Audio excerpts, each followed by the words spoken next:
Hi, everybody. My camera's kind of high. I don't want to mess with it because I know you guys want to see my wonderful looking hair here.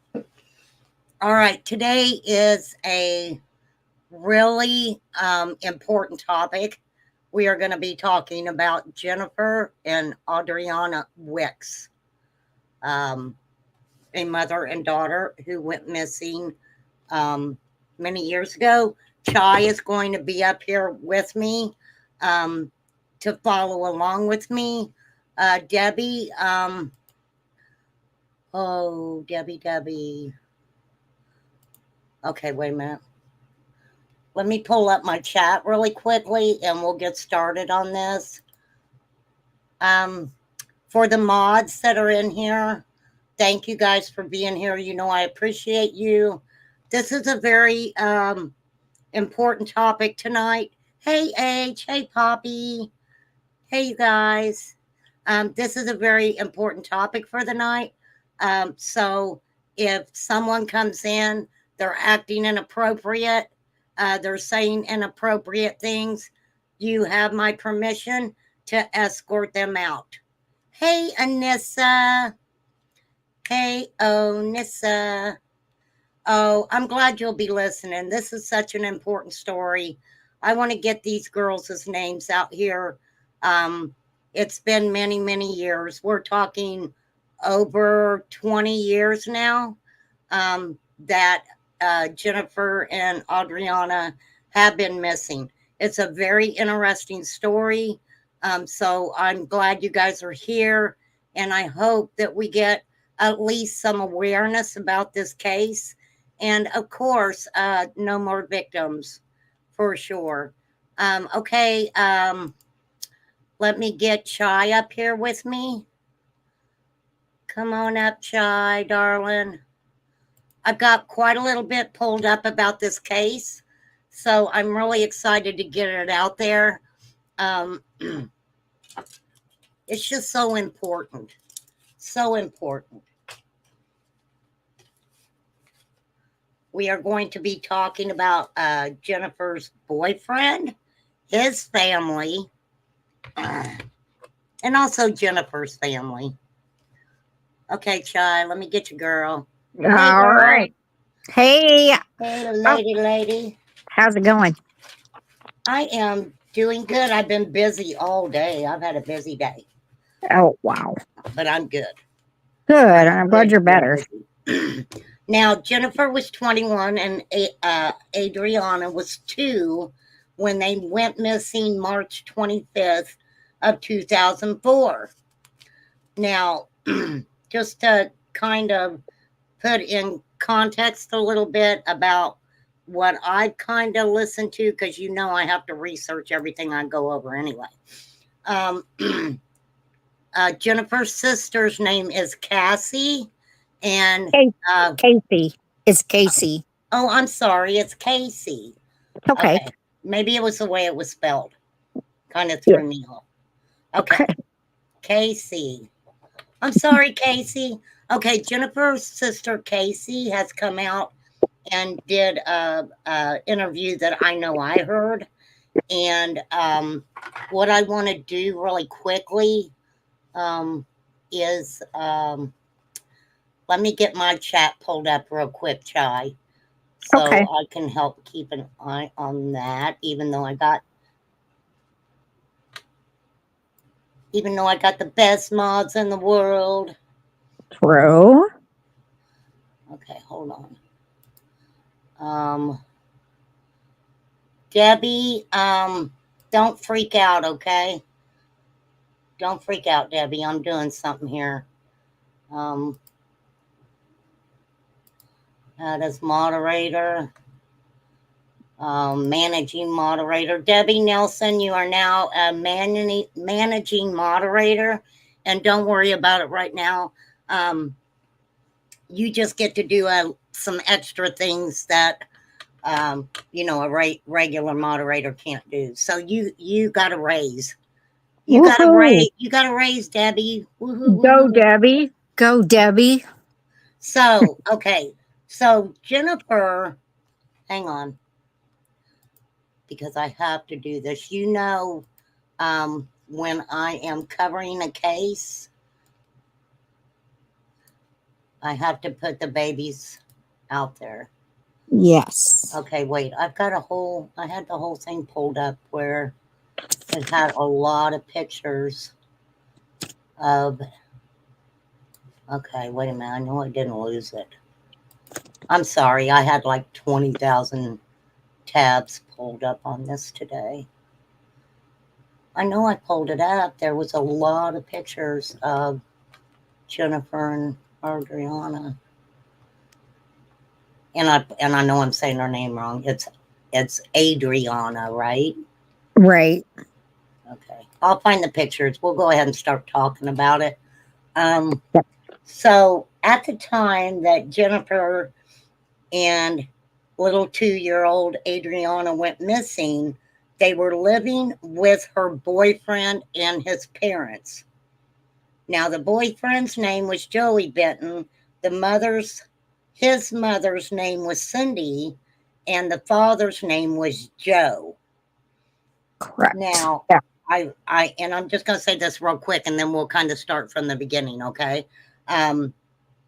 That here within the last few months, the case kind of was brought back to attention because there was a search warrant served on the Benton residence where they found weapons and I don't even know how to say it, bomb making material. Now, what kind of creeped me out about that was the 20-year-old picture that was found that he had. That was pretty creepy. And they haven't said who that picture was, and he was charged with SA exploitation of a Yes, child. but what were those charges dropped? No, not to my knowledge. I Okay. haven't seen them, but I haven't looked for like I didn't a know few if weeks. the actual exploitation of a minor was dropped, because that was one of his charges, was as the actual exploitation of a minor, but the photo was 20 years old. Right, and the And girls have been missing for Jennifer, 20 years. Yeah, right. sorry. So that was pretty strange, right? For that Right. to transpire. So I think this is just my opinion. God works in mysterious ways, and I think God's trying to tell us something here. Right. So now, I kind of want to start at the beginning. So, do you want to kind of take off with the beginning, and maybe Sure. I can just add whatever I Okay. may need to, because you know me, I have thousands of questions on everything. You're good. So on March 25th of 2004, Jennifer was living with Joey Benton. And he wasn't just her boyfriend, they were engaged. She had a ring. They were really enamored with each other. So what they were, very much in love. Her mom, his name is Kathy. Jennifer's mom, his name is Kathy. She has two sisters. One's Heather, and one is Casey. And they're very tight knit. And her father's name is Michael, and he's also a big part of this picture. I mean, this family is bonded. And before I even say anything else, my hat's off to them, because I probably would have handled it much worse. That this family has shown dignity, mercy, and grace. All they want is for Adriana and Jennifer to be located so they can be laid to rest. And I So, totally agree with you on that, because I've been listening to so many interviews, and yeah, I mean, they just seem to be wonderful people who just want people to know that their loved ones are missing, and after all these years still haven't been found. Now, what I think all of you guys, hey Stephen, hey Rebecca, thank you. What I think people should realize is that, and we'll get into all of this too, Joey telling two, three, four different stories on what happened. Uh-huh. Um, and so, where do you want to kind of start? Because I took some notes. I can And start I can start with the day that they went missing, and then you can kind of pick that up. How does that sound? okay, wait a minute. Let me go ahead and add to a few days before that because I was listening Oh, um, Kathy. yeah, I was listening to Okay. that interview and I thought it was kind of interesting. Now, I don't want to get into it too much because I'm hoping that we're going to do a part two and she'll be able to come up on Yeah, panel and she said speak she with will. us. Yeah, Yeah. she actually, I got a message from her right before I Oh, was getting ready good. to go live. So, yeah, Okay. and she seems like a really nice person. This Um, family is a class act. They're nothing. I'm just saying the Bentons are nothing like the Wicks family. Nothing. I mean, little Jennifer, all I'm going to say is before you get started is the hardest time, the most dangerous time for any woman is when she leaves a violent relationship. And it's exactly. and I just want people to know that. And if they feel like they're in a violent relationship, reach out to your local shelter, police, anybody, or your family, because you're in very imminent jeopardy when you want to leave. So you go right ahead. It's your turn. Absolutely. And so many times also we see where these women get into these DV relationships, excuse me, and they don't want to really say what's going on Right. at Because, all. right. And Jennifer didn't have a way out. Joey didn't have a car. Joey didn't have, well, he had a job, but he was taken to and from work, which we'll get into all that. Sorry. You go right Yeah, ahead and yeah, get started. we'll definitely get into that. Yeah. Because Joey happened to work with a cousin who introduced Joey and Jennifer, correct? Right. Correct. Okay. His name's Jeff. Okay, so they met through the cousin. Now, Jennifer's mom, and I know her sister also, at the time lived in Las Vegas, where Correct. mom worked, and so Jennifer, off and on, I guess, had been staying at Joey's house a lot. Yes. I'm assuming there was like a shed on the property, but when they went missing, Jennifer and Adriana was actually they had went into Joey's parents' house because it was pretty cold in Tennessee at the time, so they went in to stay at the house. Correct. That's my understanding. Yes. Okay, so I there was in 2003 there was an incident that happened in October, and Jennifer had called her mom. She was very upset and said that she had been dropped off at her granny's house. Um, so, um, okay, let me get this right. Had been dropped off at her dad's mom's house, right? That was Yeah. Granny. Okay. Yes. Now, at that time, and this is October 2003, Jennifer, said that Joey was acting weird, that he got a weapon and was threatening her and Adriana and himself, right? Correct. Okay. So, his mom, now let me try to get this right. Um, when Joey's mother drove her over to her granny's house. Am I correct in that? That's what I assume, but I'm not 100% correct. But to my Okay. knowledge, yes. But Yes. within that time, Joey was acting very erratic, Jennifer thought, and it Uh-huh. seemed like she was really frightened. Correct. Now, within a matter of weeks, um, uh, Jennifer's mother actually moved back. Okay, tell us what state that we're talking about. This incident happened in Tennessee, in Robertson County, Tennessee. Okay.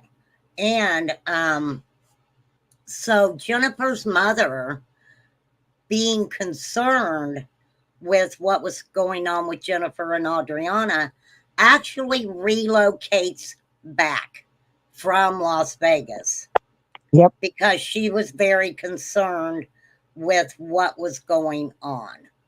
So they they came back, moved into mom's house, and Jennifer and Adriana actually moved in and had their own area in the basement. Right. Now, at first, Jen and Joey hadn't been talking, but then they started talking again around end of November, December of 2003. Hmm. Now, Joey was not supposed to be at Jennifer's mother's house. And from my understanding, they actually had filed some legal documents on him, right, to keep him away. Yes. Okay. Because because of his violent history and the things that he said. And yes. Now, and this is going to sound familiar to a lot of us women who have been through DV before. Now, Joey shows up at Jennifer's mom's house. He wasn't supposed to be there, but he proceeds to move Jennifer and Adriana out of her mother's house. Mom was definitely saying, no, this is not a good idea. And from my understanding, and I know that when she comes on herself, she'll probably talk about it a little bit. But Uh-huh. the comment was made to Jennifer's mom, "You don't have a daughter." Right. That really got to me because anyone who's been in a DV relationship knows that people are going to be. Um, uh, Joey seemed to be a person who wanted to have control over everything. Yes. He controlled Jennifer's phone. Yep. He controlled basically where she went, when she went. He seemed to have a lot of control.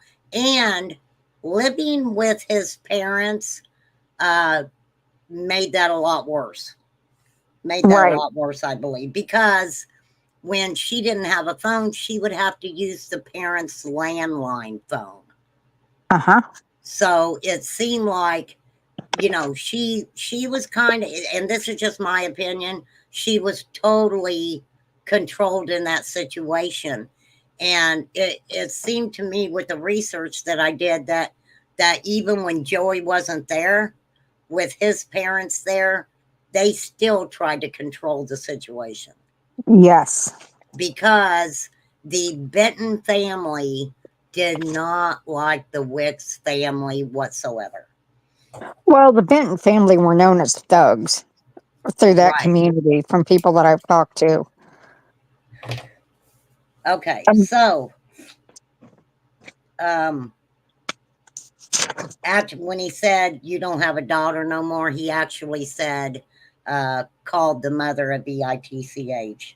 right. His actions and behavior were weird, but things got physical, and her mother and sisters were asking her, "Please don't go, please don't go." It was a real dramatic situation, and 911 was called. Right. Now, um, mom and sisters, of course, were, trying to get Jennifer to stay. Please don't go. She, in the interview that I was listening to, um, I guess Jennifer yelled for help and Joey kicked the door down Yes. in one of the rooms at mom's house to take her. Now, they did leave with Audrey. They did not leave with Adriana. They left her at Jennifer's mother's house. Mhm. Later on, his mother, Cindy, brings Jennifer back to pick up Adriana. Now, what I thought was very sad was that kind of put a halt in communications with Jennifer and her family, correct?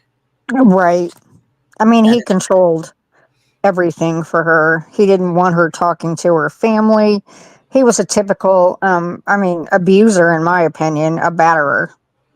and I Isolation. seen that when she talked about having they didn't get to see Jennifer or Adriana through Christmas, New Year's, or in January on Adriana's birthday. They didn't get to see Adriana then either, right? That's true. That's so sad. And It was. Adriana's birthday is January 14th. Mhm. I've got two, both my daughter and my granddaughter's birthdays are in January. So I guess I have a question for you. So the court proceedings, was that restraining orders that were were basically placed on Joey Benton?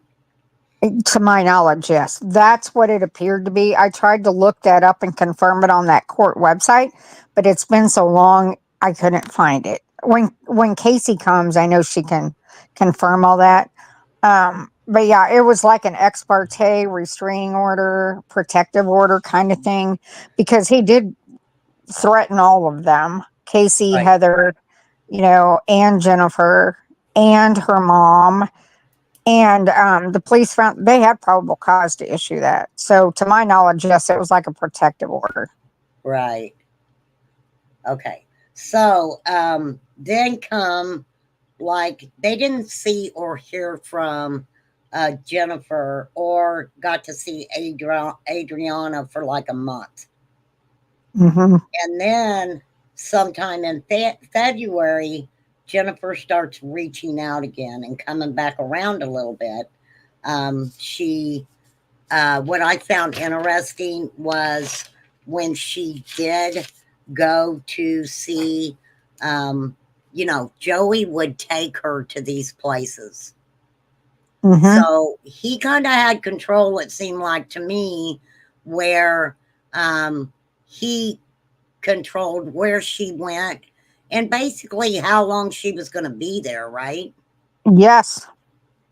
Yep. Which is that, I mean, classic DV, classic DV. But we got to Sure. remember this, hey, Mr. Nobody, this was 20 years ago.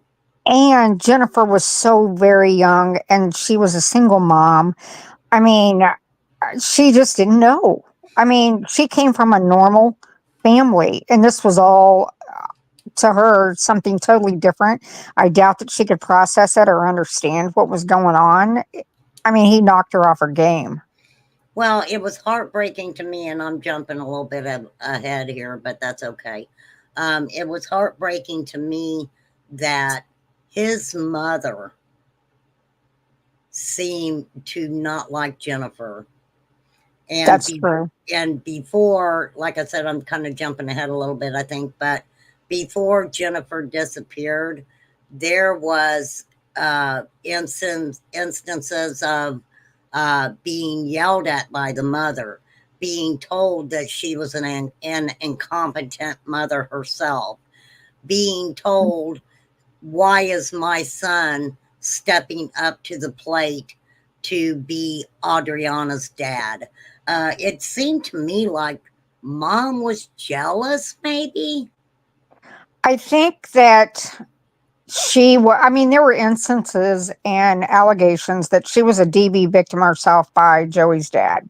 So I feel like that played a whole lot of this because she knew power and control herself because she'd been a victim and she wanted to victimize Jennifer because she'd been through it. And she had no bond to Adriana whatsoever. Exactly. That was heartbreaking when I heard that. That was Yeah. just heartbreaking. So of course, Joey couldn't come over and have anything to do with the Wicks family. They wanted nothing to do with him. He had taken, from my understanding, and put a pew pew to Jennifer's head. Well, I've already said this. He Yes. threatened. He threatened basically himself, Jennifer, and Adriana. So that kind of right from the get go tells us maybe his mindset a little bit. And you'll be able to tell me a lot more about Joey also. And I will pull Yeah. his picture up, but I think it's just important that the pictures that you guys are seeing right now on the screen, Yep. these are Jennifer and Adriana. Those blue eyes just, I know they're striking. oh my gosh, what a beautiful, beautiful child. Okay, Yeah. so now, Jennifer's mom, of course, this is her daughter and this is her granddaughter.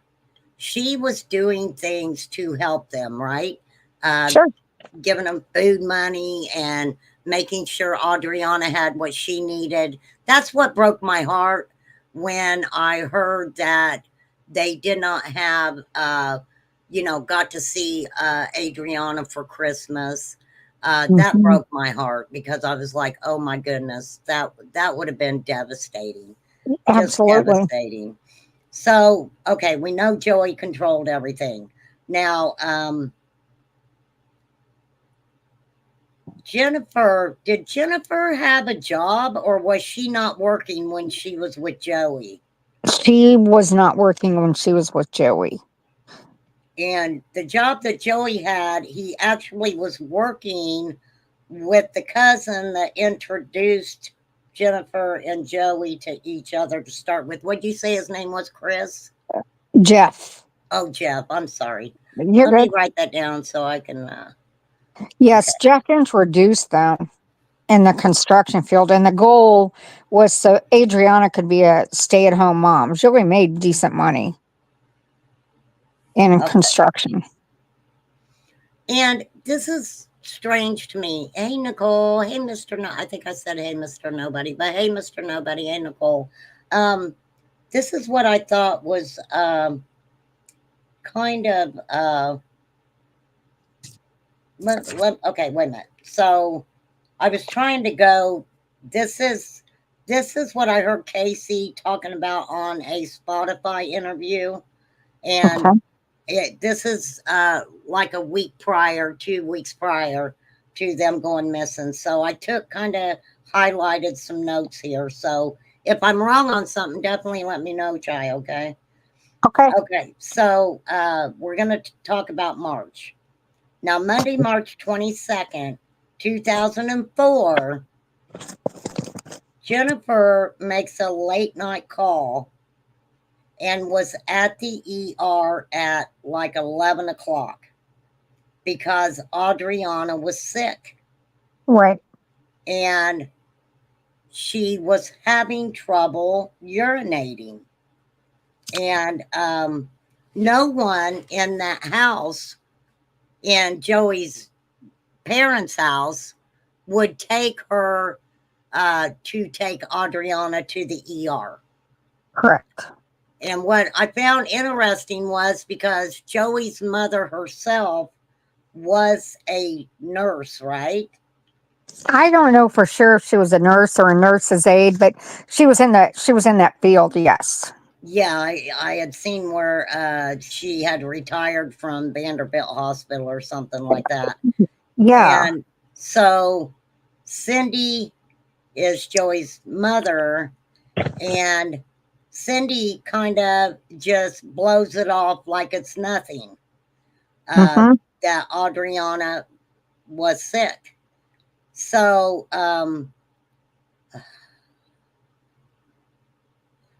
she ends up calling um, an aunt named Lisa. Lisa.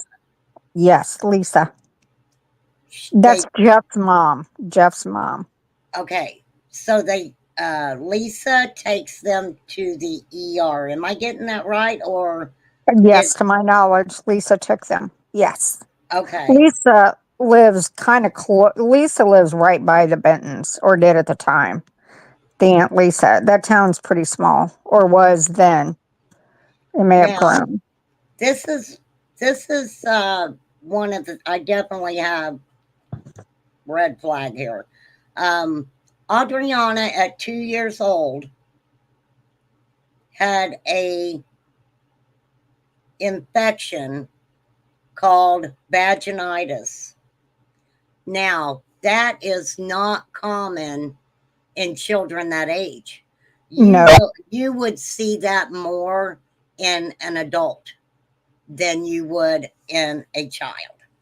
correct. So she calls mom early morning hours, and they are talking about um, what the nurse says about Adriana and what she has that, you don't see that in a child.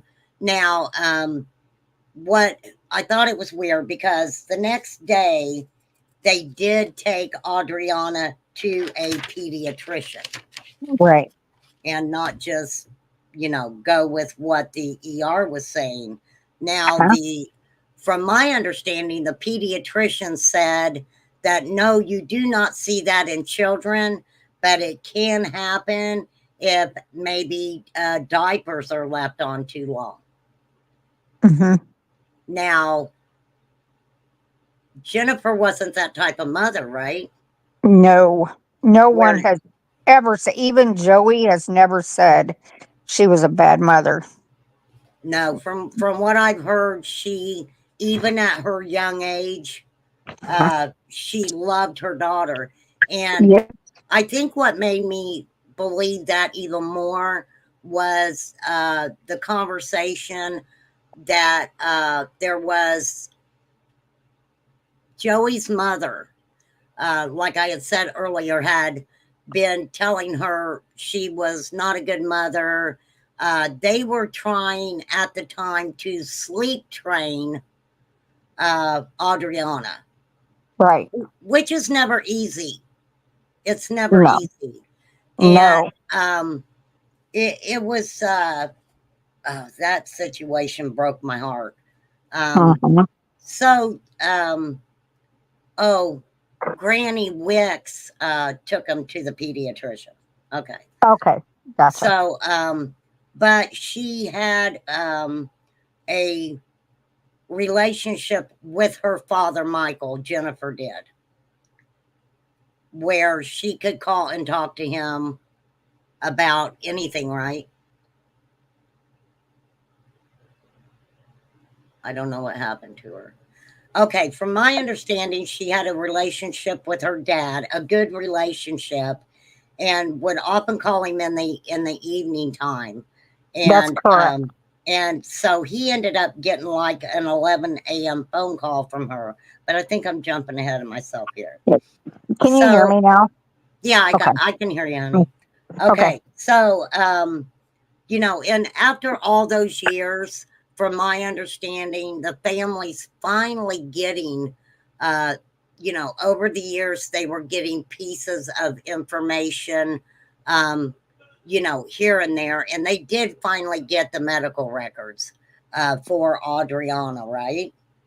To my understanding, yes. Okay, and let's see what else I got here. So I don't want to jump ahead of myself. So that was on a Tuesday. Now, the emergency room nor the pediatrician, from my understanding, reported any of this to law enforcement.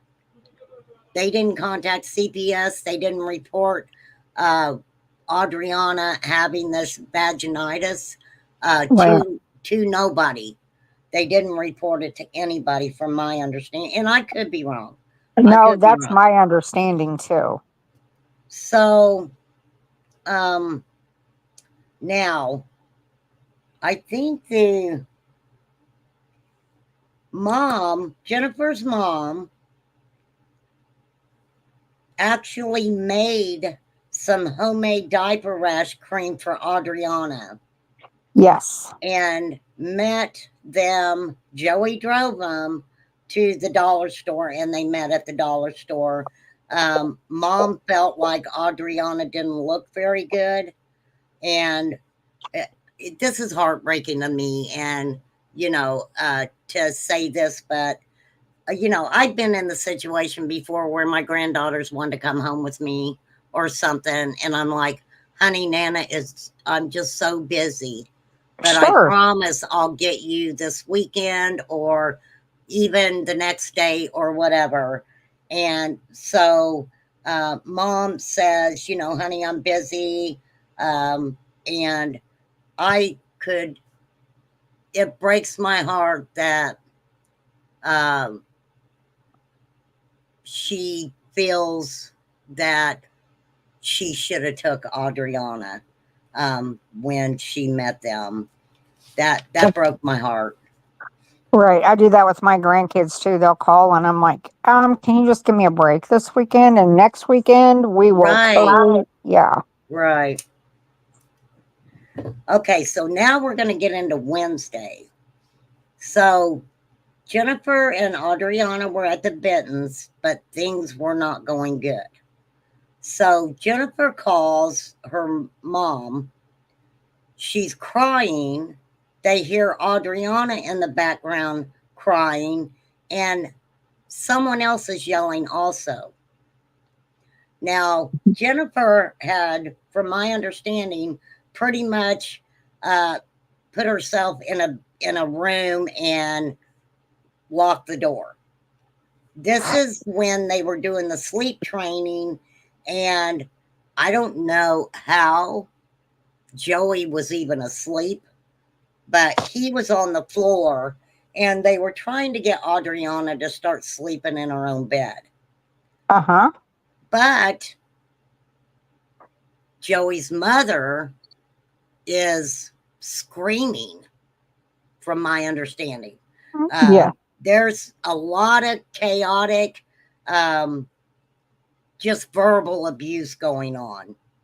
Just Mhm. verbal abuse going on is what it sounded like.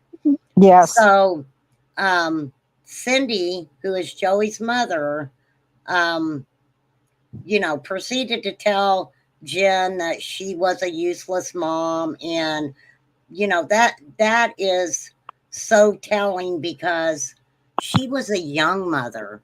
Yeah. So what should have been happening there, especially if her son loved Jennifer and Adriana, she should have been there to not not so much go after her and tell her she was a useless mom, but guide her into being a good mother. Yes. So, and it bothered me also the with her saying that Joey shouldn't have to pretend to take care of a baby and be a dad. Now, so did Jennifer? Um, I'm assuming Adriana was not Joey's, right? Correct. Was Adrian.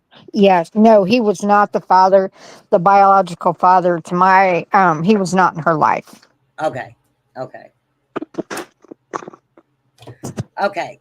So now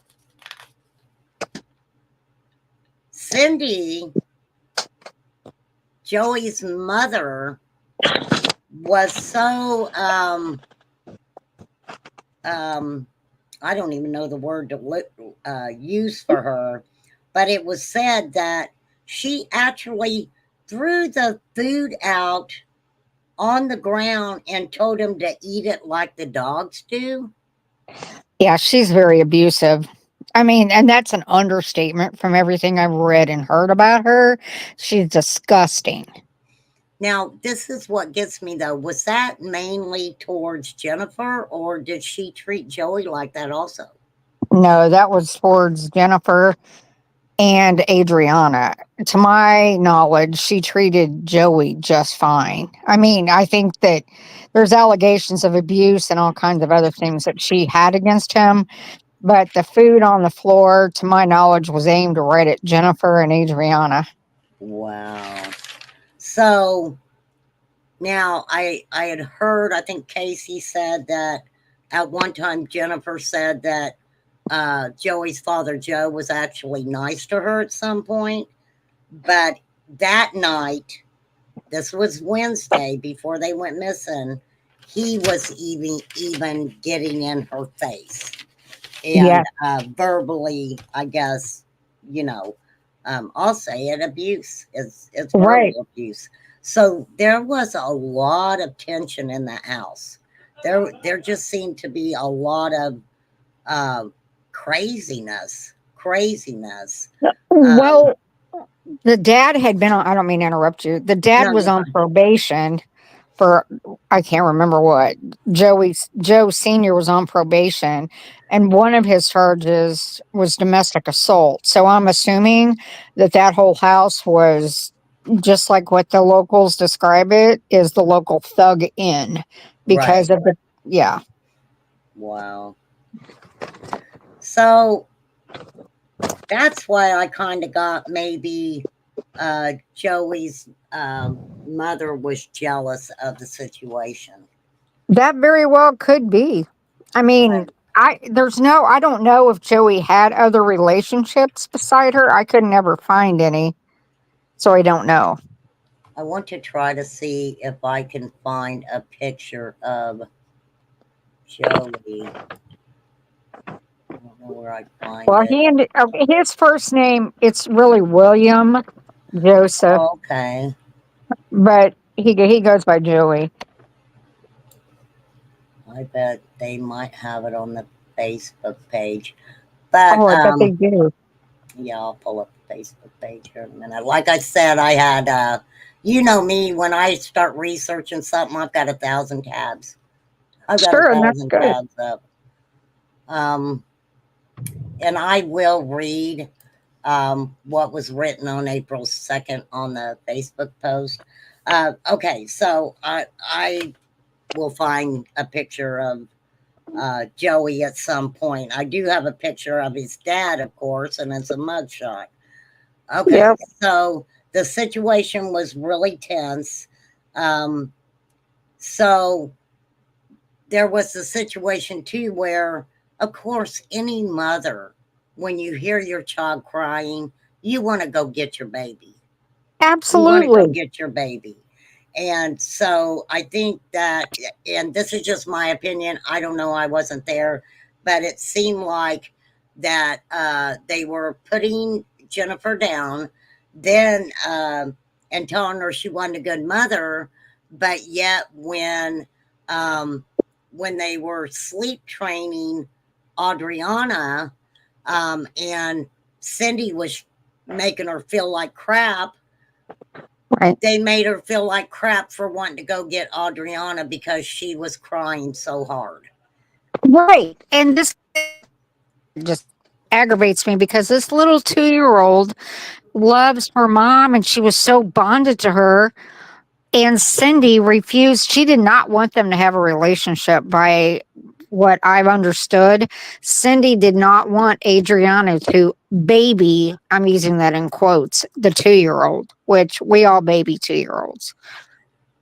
Well, of course, Yeah, they're babies. I would have went in right. there and got my child for sure. Absolutely. Cindy wanted tough love. She wanted Adriana to just toe the line, as I've heard. And, just she didn't want her to be a typical 2-year old. She wanted her to basically be a military cadet the way at 2 years old. So Well, it sounded like she was putting expectations on a 2-year old that, especially in a household where there's screaming and hollering and not good things going on, your child is going to want their mother. Bottom line. absolutely. Bottom Yes, line. right. So Jen did go in and get Adriana, and her mother said she would come and get her. But the problem was nobody in the Wicks family were allowed to go to the Bentons, Right. and nobody from the Bentons were to go to the Wickses, Right. right? Okay. Right. And that I don't that's the Benton's fault because of their behavior. The Wicks family is very generous, kind, and loving, and they would have done anything. They would have done anything for them, but they weren't allowed to. They weren't afforded the opportunity to intervene and help Jennifer and Adriana because the Bentons refused to let them in the driveway. And people don't understand.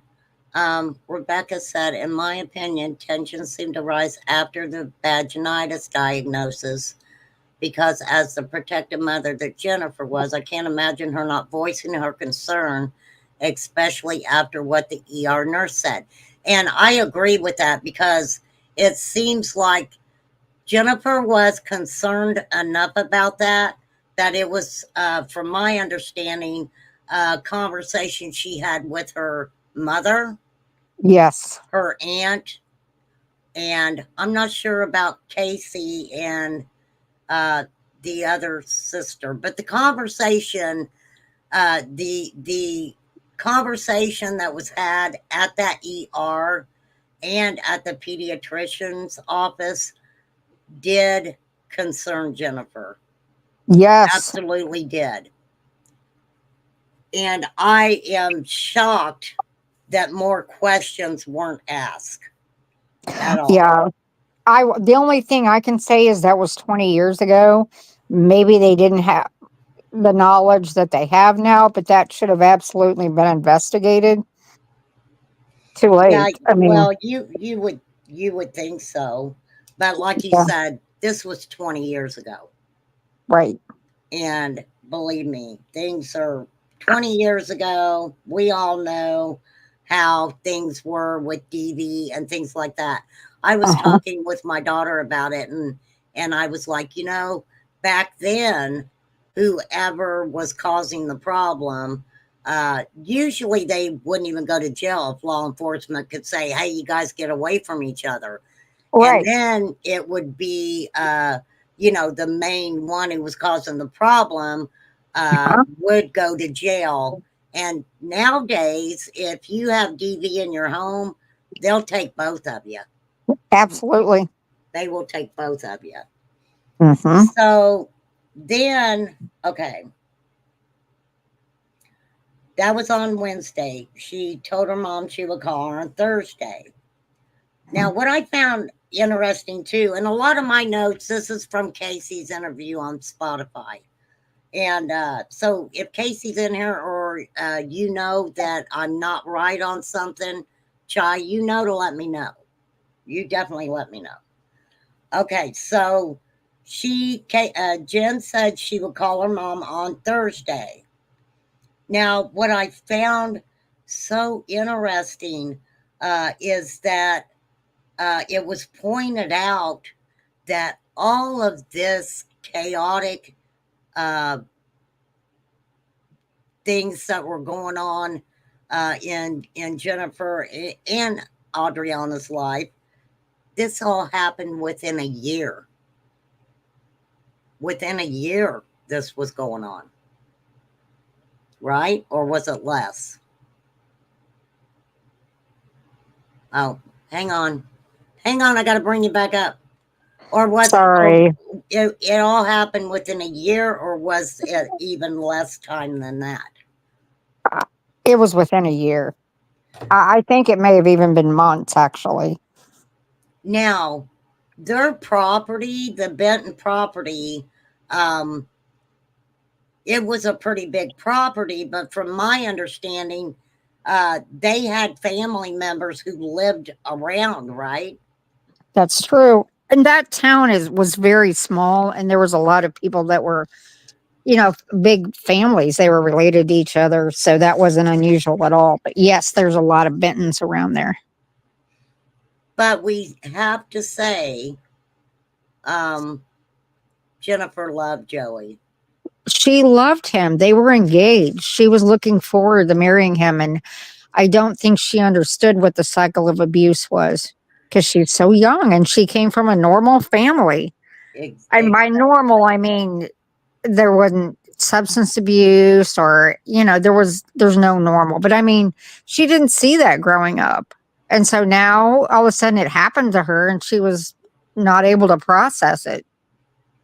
Now, and this is just, I have hearsay wrote by this, so I don't know if this is a fact that, Joey even, I think he ran into the aunt here not long ago and Right. pulled out a picture of Adriana and said, I didn't do this. I love them.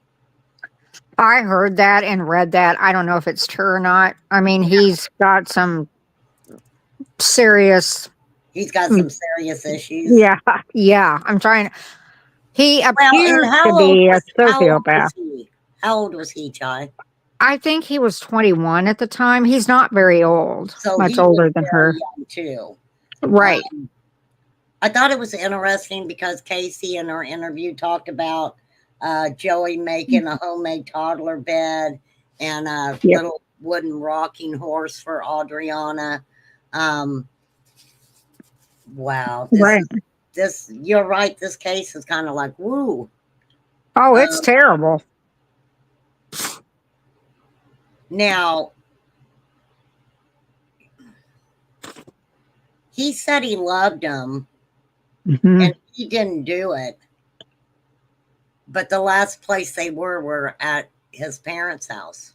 Well, no, well, I'm not going to say that's the last place, but as far as being at home, that was Uh-huh. the last home they were actually known to be at was Cindy and Joe's house, which were Joey's parents, right?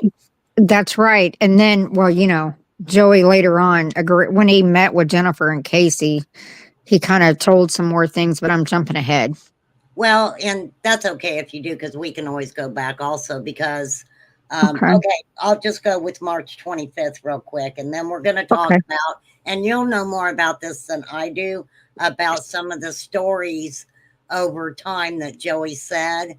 And Okay. then I want to actually play Jennifer's mother's interview.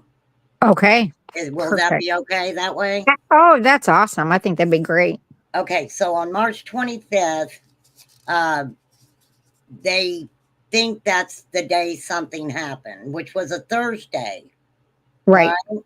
That's right. And Joey had went to work and he was about 25 to 30 minutes away from the house. He rode with the cousin. Now, who's Jeffrey? That is the cousin. That's Jeff Yes. is Jennifer's cousin that worked Okay. with Joey. Yeah, I'm Yes. sorry. I know that I've asked you that twice, but No, you're good. You're um, good. so there was a phone call and Joey tells the foreman, I have an emergency at home. So, of course, he would have to get the cousin to take him back home. And, like I said previously, Jennifer didn't have a phone. So, most of her calls during the day were used on the Benton's landline. Right. Of course, she was 21 years old. Yes. Adriana's sitting there watching her cartoons, playing, doing Hmm. a 2-year-old thing. And Jennifer would call her family. She called friends. Sure. Absolutely. And that day, she called her dad at 11 a.m., which they kind of thought that was strange because dad says that she would call it more later during the day and not that early. Sure. So, okay. Should I go to mom's interview with this? Um, The dad's name is Michael Wicks, her dad, Jennifer. Just so right. that okay. Okay. I've got the names written down, but I've got so many notes that I'm having to turn Oh, the page. So, well, this case is crazy over 20 years. Wait till we get to the part to where he talks to Casey and Kathy. I mean, yeah. the TBI, oh, I'm not even going there. Go ahead. Sorry. Okay. So, and I'm going to pull up the, let's see, that's the March 1st. Let me pull this up here. Okay, wait, that's, oh, okay. Wait, I know where I got to get it. Hold on.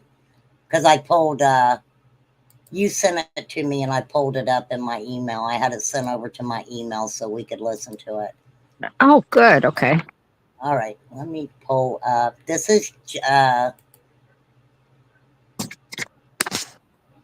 is Jennifer's mom, right? Kathy.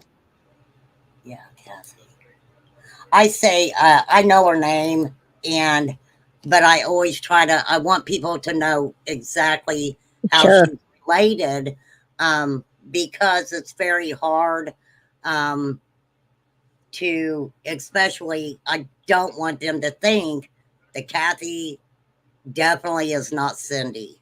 Okay, Oh, Cindy, absolutely. Cindy and Joe are the Bentons. That's Joey's parents. So I don't want any of the Wicks's names to get mixed up with the Benton's name for sure.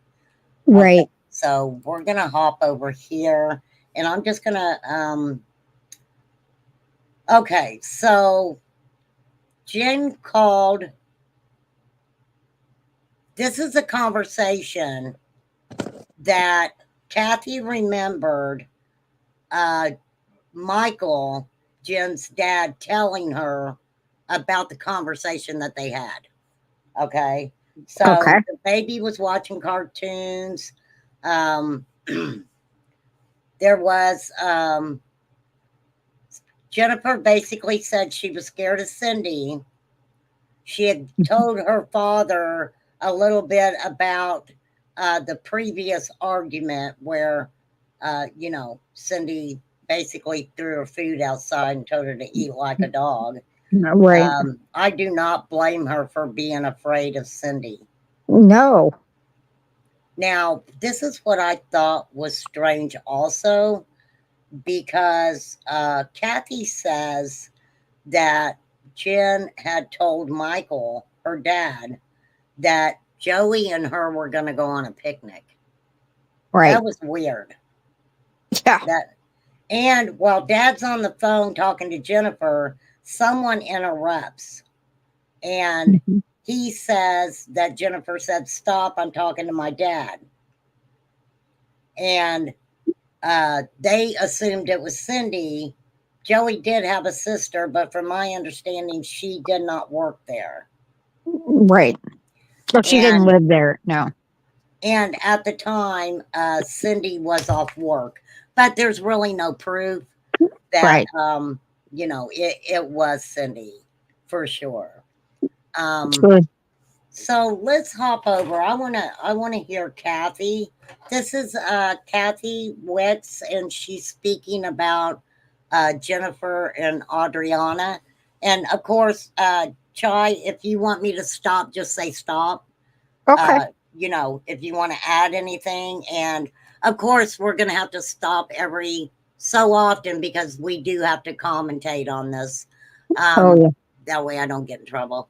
Hey, okay.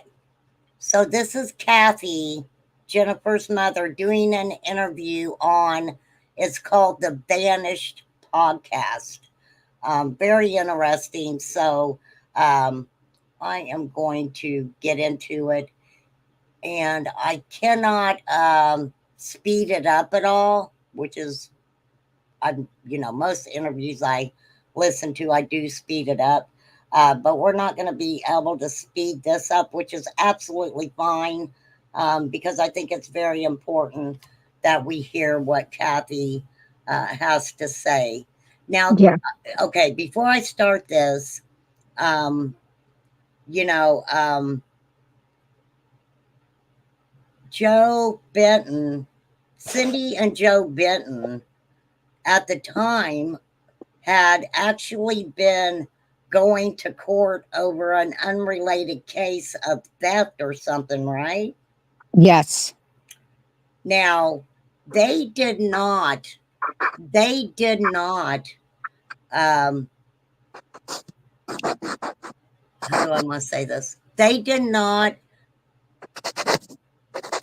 the medical examiner did not consider this case a homicide until 2013, right? Yep, that's correct. It was ruled a homicide in 2013, which is insane because nobody had used their social security numbers. There's no social media. There was not that there would be back then, but they've never. I'm going to stop because before I go on to a little tangent, because everybody has that case that gets to them. This is Right, mine. right. No, I get it. It gets to me, and you've probably studied it more than I have. But It's terrible. this is it. So, law enforcement, and we're going to talk about. I've got the article pulled up where Joe Benton, when they do search warrants. Okay, Debbie, they do search warrants on the Benton property, which is interesting because they say that it did not have anything to do with Jennifer and Adriana missing. Right. With the stories that Joey himself was telling people, I don't know why they didn't check that property. They eventually did, but they didn't. They waited so long. Like a few weeks later, they poured a concrete slab on their back. No. I mean, they did not. I don't feel like they did due diligence, but that's just my opinion, and I'm sticking to it. Did they ever take dogs in or anything? Yes, I don't think they searched the entire property, from my understanding. But yes, they used cadaver dogs. They went in there with groundbreaking sonar, supposedly. I think they did do that, but I don't think they searched that entire property because I just don't. Well, it was a big property, right? Yes. And that's what I was saying earlier, that there was a lot of family that lived around them. So Right. a lot of their properties actually connected, right? Yes. See, that's pretty scary. Uh-huh. Okay, so let me play this interview from Jennifer's mom, Kathy. It's very heartbreaking. And I want to thank everybody in chat for being so respectful. You guys are the best. I want you to know that. Okay, here we go.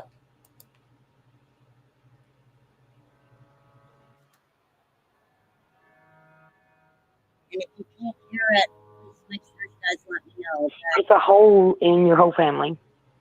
I mean, there's always just this blank. Every event in your family, whether it's someone dying or a baby being born or anything, strikes you even harder. And I'm sorry, I'm going to say trigger warning, okay?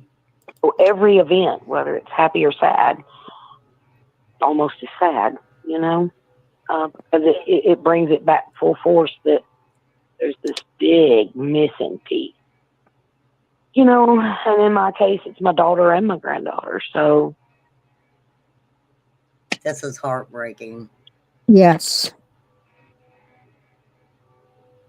Is Kathy still with us, Chai? To my knowledge, Hello, yes. and welcome to episode 60 of The Vanished. 21-year-old Jennifer Wicks and her 2-year-old daughter Adriana disappeared from Cross Plains, Tennessee on March 25th, 2004. According to Jennifer's boyfriend, he dropped them off at a gas station where they got into a white car. Now, let's talk about this really quick. That was the first story Joey told, right? Yes, the white car. And then here's the best part. He didn't know if it was a Mustang or a Camaro, but it had 4 doors that picked her up. I've yet to ever seen a Mustang or a Camaro with 4 doors. So, red Didn't he? flag. Didn't he own a Mustang? I I don't think he may have later on, but at that time he didn't have a car. Okay, because I don't know. Somewhere I thought I'd seen that in my research where someone was talking about at one time he had a Mustang or something, but I could, or a Camaro. I could completely be wrong on that. I can Completely wrong guarantee on you that. it didn't have 4 doors. So let me ask you this. What transpired that he took him to the gas station and basically let them get in a vehicle with someone else? He claims that Jennifer, on that story, he said he took him to the Exxon gas station. Then he couldn't remember which Exxon gas station it was. So they finally pinpointed the one that he said was the gas station. The clerk stated she'd left soda inside and she came back and forth and she did not see anybody in that parking lot.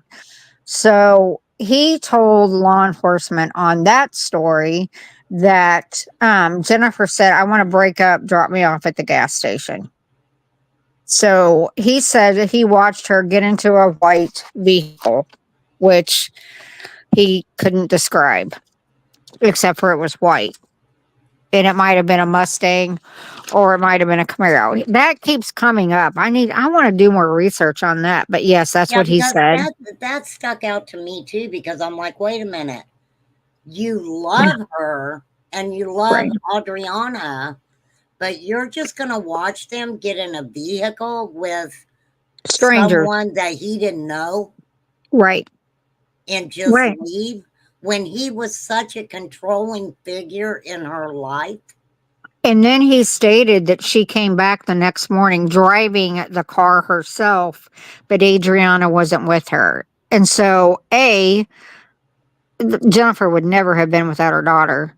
And B, she didn't drive a car that he couldn't describe, that it was either a Mustang or a Camaro with 4 doors that was white. Nothing he's ever said made sense until the discussion we'll get to with Kathy and Casey. That's the only time he's ever come close to telling the truth. And this guy's not been arrested yet, by the way. Just saying.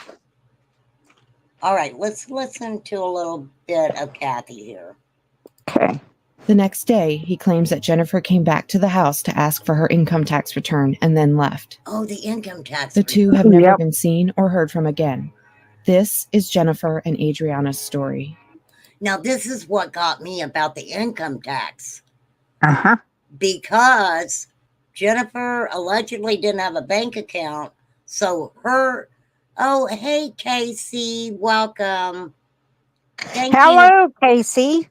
Thank you for popping into chat. I appreciate you. Thank you.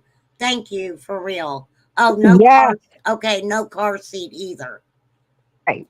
So Jennifer allegedly didn't have a bank account. So the money was put into Cindy Benton's account, right? Sure. Is what they're saying. And which she's is really it. weird. Now, what I thought was weird too, and I believe I heard it on when Kathy's doing this interview, where she talked about that Cindy Benton says, I'll write a check for this money and ask Kathy, who should I make it out to? Yeah.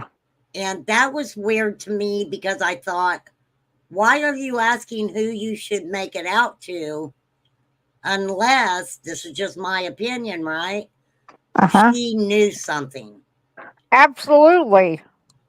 She knows everything. In my belief, she knows everything. And she should be incarcerated with him, in my humblest of opinions. Now, let me ask you this, and then I'll play a little bit more of Kathy's interview. Throughout all of this, was it ever an idea to anyone that possibly he didn't have anything to do with it and it was his maybe family, his mother, and that this whole time, knowing what we know now, especially of Joe Benton and of Cindy also, that possibly something could have happened. And of course, you would think that he would want to be protective of his mother. Right.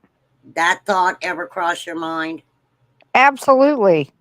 Yeah, I thought that too. You too, Debbie?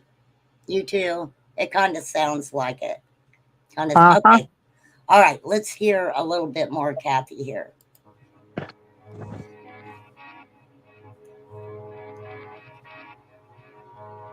And just let me say this real quick, Casey, just to let you know.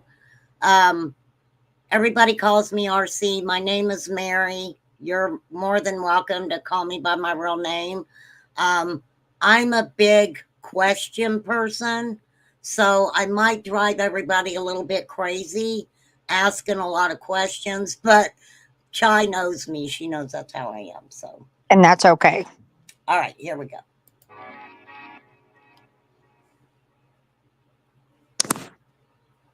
At the time of Jennifer and Adriana's disappearance, they had been living with Jennifer's boyfriend, Joey Benton, and his parents at their home in rural Robertson County, Tennessee. Jennifer had started dating Joey less than a year earlier in July of 2003. Their relationship was far from perfect. I spoke to Kathy, who is Jennifer's mom and Adriana's grandmother. She gave me some insight into the relationship between Jennifer and Joey, and also an incident that happened in September of 2003 that prompted Jennifer to move out of the Benton home. They seem to have a love-hate thing going on. Like I said, they hadn't been together that long, and they had already had an encounter to where he had pulled a gun on her. And so she left him then. And as a matter of fact, I moved home. I had transferred out to Las Vegas, Nevada working.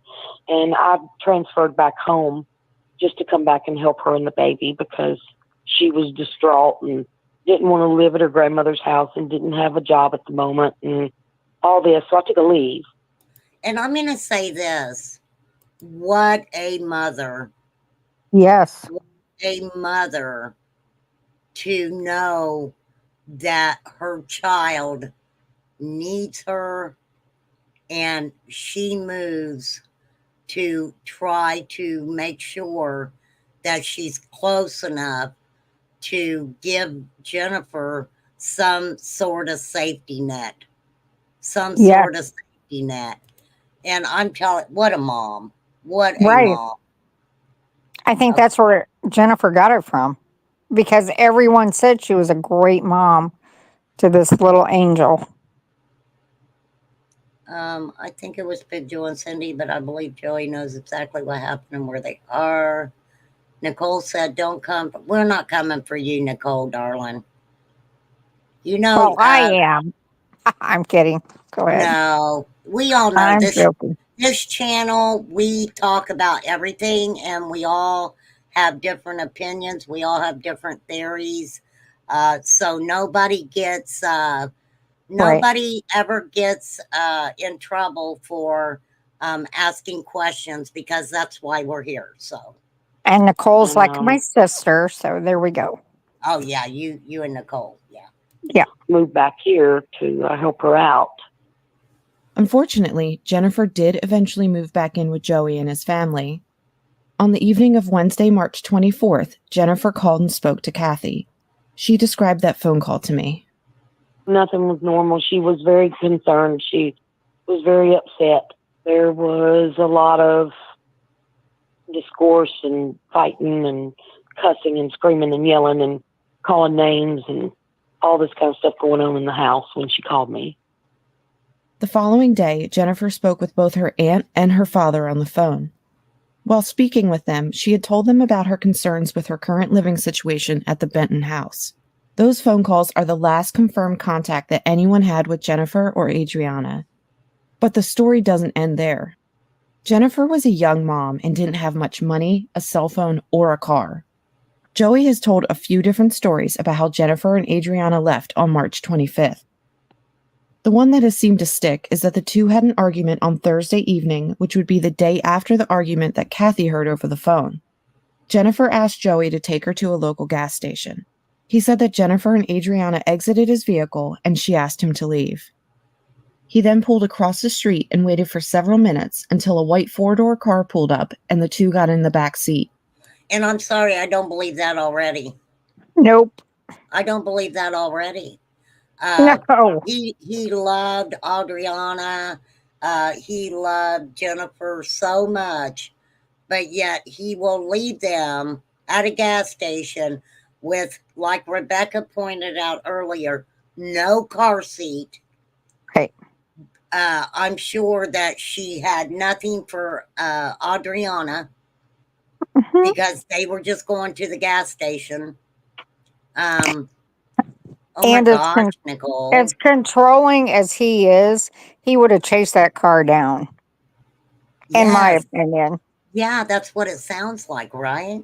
Yeah. Okay, here, let's listen some more. He also said that the next day, Jennifer came back to his house driving the white car that she had gotten into the night before, and she asked for her income tax return. Jennifer didn't have a bank account, so she had her tax return directly deposited into Joey's parents' bank account. He said that his parents weren't home, so she left without her money, but said she would come back for it. But he didn't ask where Adriana was? Right. Right? That doesn't make any sense. Because he's lying. Well, yeah, because that right there would tell me where they at, Joey. Right. Where are they at? It doesn't make any sense. Nope. This is when Jennifer was last seen, at least according to Joey. Kathy is the one who reported Jennifer and Adriana missing. She explained to me those initial days when she started to worry that something could be wrong. Well, like I said, I talked to her on Wednesday night and all this fighting and stuff was going on. And then on Thursday, I didn't hear anything from her. But she might go a day or two and not call. And so I'm assuming that the spat over and, there's just no need for her to call me then. And so it was Friday.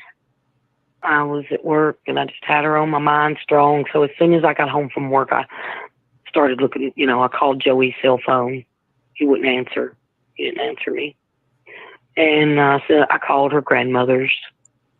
Had they heard from her? Nobody heard from her. Called my sister. Have you heard from her? Nobody's heard from her. So then I told her grandmother Wicks, who she was extremely close to and talked to every day. If she didn't talk to me, she talked to Granny Wicks. And I had called her. Well, a couple hours later, I'm laying down going to sleep, not thinking my kid's been murdered or disappeared or run away or anything. I lay down to go to sleep, and her grandmother calls me back and tells me something's wrong. And I said, what do you mean something's wrong? She said, Jennifer's missing. And I said, missing? She said, nobody can find her anywhere, Kathy. And so, of course, I jump up, get my clothes on, start looking for her. Went to girlfriend's house and friend's house, all this at 9:30, 10 o'clock at night. Me and my middle daughter did. Joey finally called us and said that, that's when he started telling his story. Anyways, I didn't believe him. There was just something, I didn't like him. He had already pulled a gun on my kids. I'd already had to move across the country because of him. He wasn't allowed at my house. He had kicked my door in before. I'd had him arrested. I'd seen him when he was so messed up on drugs, out of his mind. I couldn't convince my daughter to stay away from him and to get away from him. He was putting me in a situation where I felt like I needed to do something about my daughter and my granddaughter. She's 2. And here she is in a place that she has no business being, with guns and drugs and stuff around her. And I just didn't believe him. Not from Jump Street, I didn't believe him. But so by now we're all the families gathered pretty much. Slowly, you know, everybody's showing up at my house because nobody can find her. And we waited it out until, well, he actually ended up, his father, I think, him and his father ended up coming to my sister's house. And see, I think this is all interesting. And Nicole, Casey is Jennifer's sister, just to let you know that. And thank you, Casey. Casey said in the past when Jennifer and Joey broke up, he always stayed in contact with her. If they broke up this time, like he's claiming, he would have tried reaching out to her and finding her, looking for her. Absolutely. Yeah. Casey also points out that Jennifer didn't have the means to even have an exit strategy. She had her mom, her sisters, her grandmother, her father. I would think that if that was the case, and this is just my opinion, that she would have told somebody. She would have Right. told somebody. And I believe that she had Stockholm syndrome. I think we all know what that is, like battered women syndrome, where you identify with your hostage taker, basically, because he was taking her hostage, in my humble opinion. Well, and we have to remember she was only 21. Absolutely. She was a young girl who, this is just my opinion, that at 21 years old, when you find someone, Adriana was just 2. For a 21-year-old girl with a child, it probably is very hard to find someone who is going to, love you with a 2-year-old child. And go ahead, sorry. Like you said, Joey himself was very young also. And they were engaged, right? I mean, this was supposed to be the long-term relationship. So who knows what Joey told her? I love you. I'm going to take care of you and Adriana the rest of your life. We're going to build a house together. We're going to have a white picket fence. I'm sure he sold her the whole deal like most abusers do. And let me say this, and I kind of can talk about this through experience with my daughter Pamela's dad. His mother was very controlling, very controlling. She wanted to control everything that we did. That was a very, very hard relationship for me. Very hard relationship for me. So, and I was older than 21. So I can't imagine with Casey, with Jennifer having to be in an environment like that where she's 21, she's not working, she loves her daughter so much, would never do anything to cause her daughter harm, and she's in an environment that is basically she has no control over. She has no control over. That's right. Okay, here we go. Because my sister's son was this boy's best friend. That's how my daughter met him, my nephew. And so they came over to my sister's house and acted like they were looking for her. Like they were out looking for her. See, and that's interesting to me that they would show up and act like, and I'm going to say act like because that's what it seems to me, that they were looking for her. I don't think they were looking for her. I think they wanted to know what everyone else knew. I think they were snooping for information. Like, when's the last time you talked to her?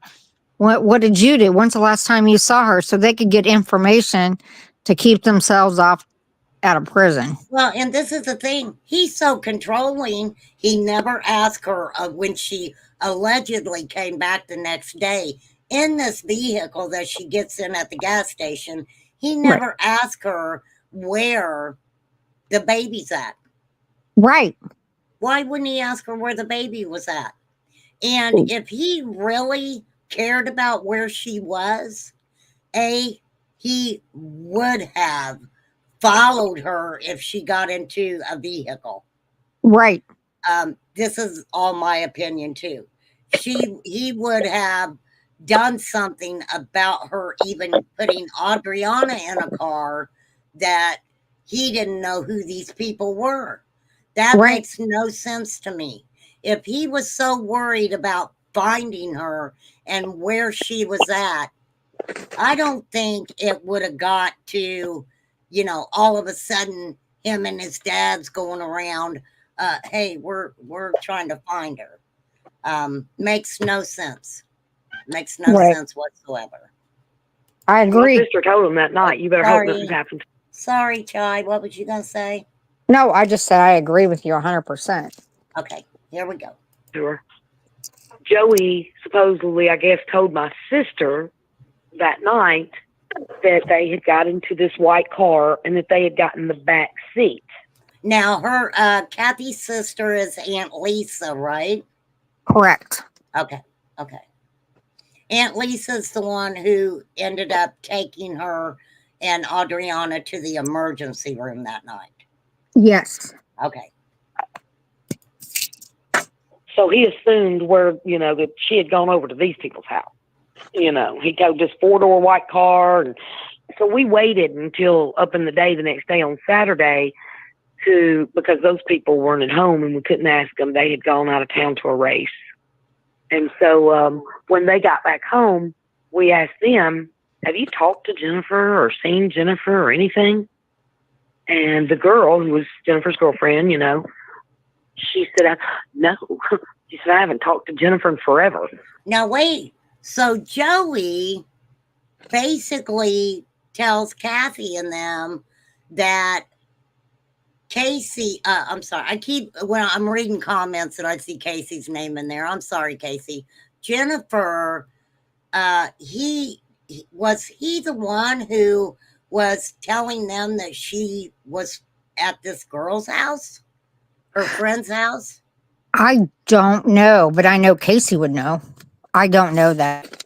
Okay, Probably. Casey, if you can hear me, Casey, what I was asking was because it sounded like your mom was saying that Joey was telling her that, or telling you guys that Jennifer was with this friend who said she hadn't seen her for a long time once you guys were able to actually talk with her. And they were gone to the races. So there's just no way that Jennifer could have been with them anyway. And he also said that he took her to a house, and the people's name was Jackson. And the law enforcement followed up with Jackson's, and they said no. So I don't know if that's the same family or not, but this guy's told so many stories. So the first story he told was white Camaro. Then he said she was with a friend, but she wasn't with the friend because they were out of town. Correct. And then he says that he dropped her off at somebody named Jackson's house. Yes, he's told just from my memory, 4 stories. That she left with a friend, that he dropped her off at the Exxon gas station, but he couldn't remember which Exxon, and watched her get into a white car. And then he said she left in a Mustang Camaro with white 4 doors, which we all know is bull hockey. And that then he drove her, or somehow she arrived at a home named Jackson. The family's name was Jackson. I don't want to dox them. And they said no, she was not here. So all he's done is lie. Casey said it's kind of confusing. He told law enforcement he didn't see the people in the car, but he told Aunt Lisa he did and described them. He said it must have been the Jacksons. And this bothers me too. Okay. He was from that area and he couldn't remember what gas station. Well, when you're lying so much, it's hard to keep caught up. I mean, this guy's and with the substance abuse and all the other allegations, Right. This Did guy's he just ever? Did wrong. he ever take a lie detector test? Not to my knowledge. He's not that. If he appears to me like, my background's in forensic psychology, I can't diagnose him, never met him. I see psychopathic traits just in what I've read. I don't know if that's true, but that's what I believe. So that's why he tells these stories and just expects people to believe him, because that's what people do with traits like that. They tell stories and they just automatically expect everybody to believe them because they are so Right. grandiose. They're like, oh, everybody's going to buy my story because I'm the smartest Well, guy in the room. the first story. Okay, wait a minute. Joey has taken he passed a polygraph. That's interesting. I wonder Oh, if wow. they ask him about his mother. Huh. I didn't know that. That's interesting. That is interesting that he passed.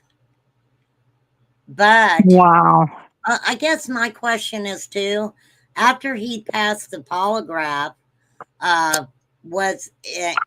after he passed the polygraph, is that when he even started making up more stories?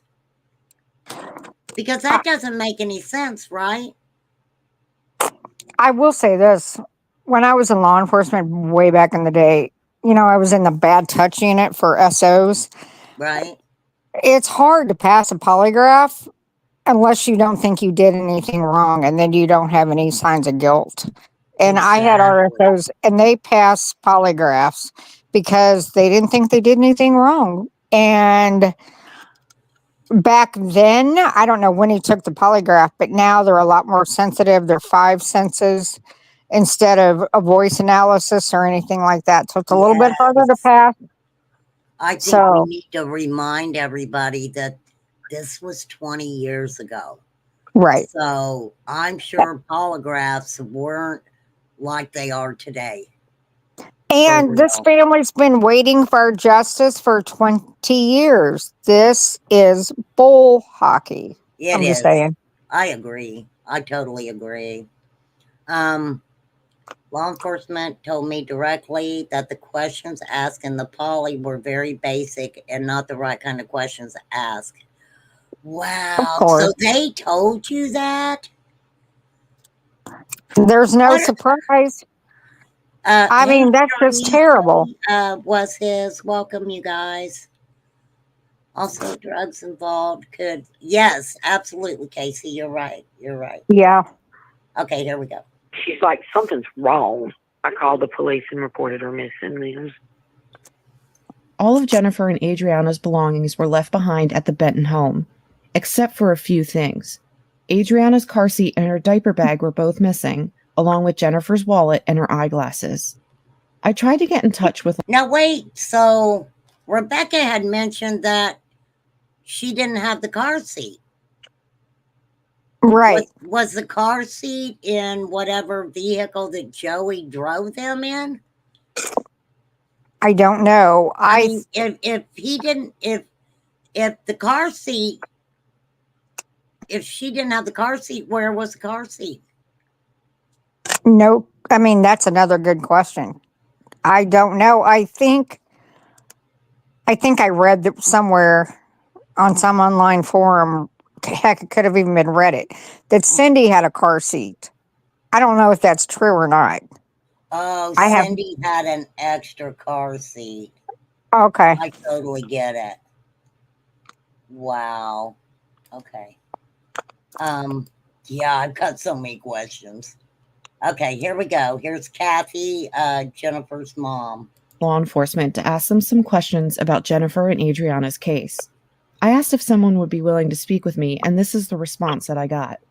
No, ma'am. It's still open investigation. Thank you. If you go online and do some research on this case, you'll see that in news articles, often they reference 4 searches that were conducted at the Benton home. This may lead you to believe that their property was thoroughly searched on multiple occasions, but Kathy told me the whole story on that. They haven't searched that property 4 times. They just have not.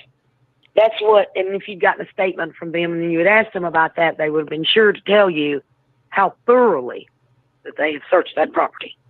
But that's just not the case. And the reason that I know that is because, you know, I've been present most of the time and seen how long they were there and talked to people who helped in the search and who told me certain places they didn't get to look, that they weren't allowed to even go on.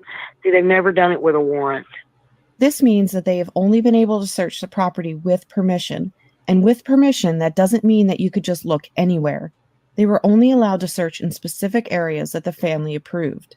Because, see, that's interesting because they actually only were staying in the parents' home because it was cold outside. Casey said there was only one car seat. Oh, okay. So, Casey, was the car seat missing? Do you know? The car seat was gone and the diaper bag was gone, right?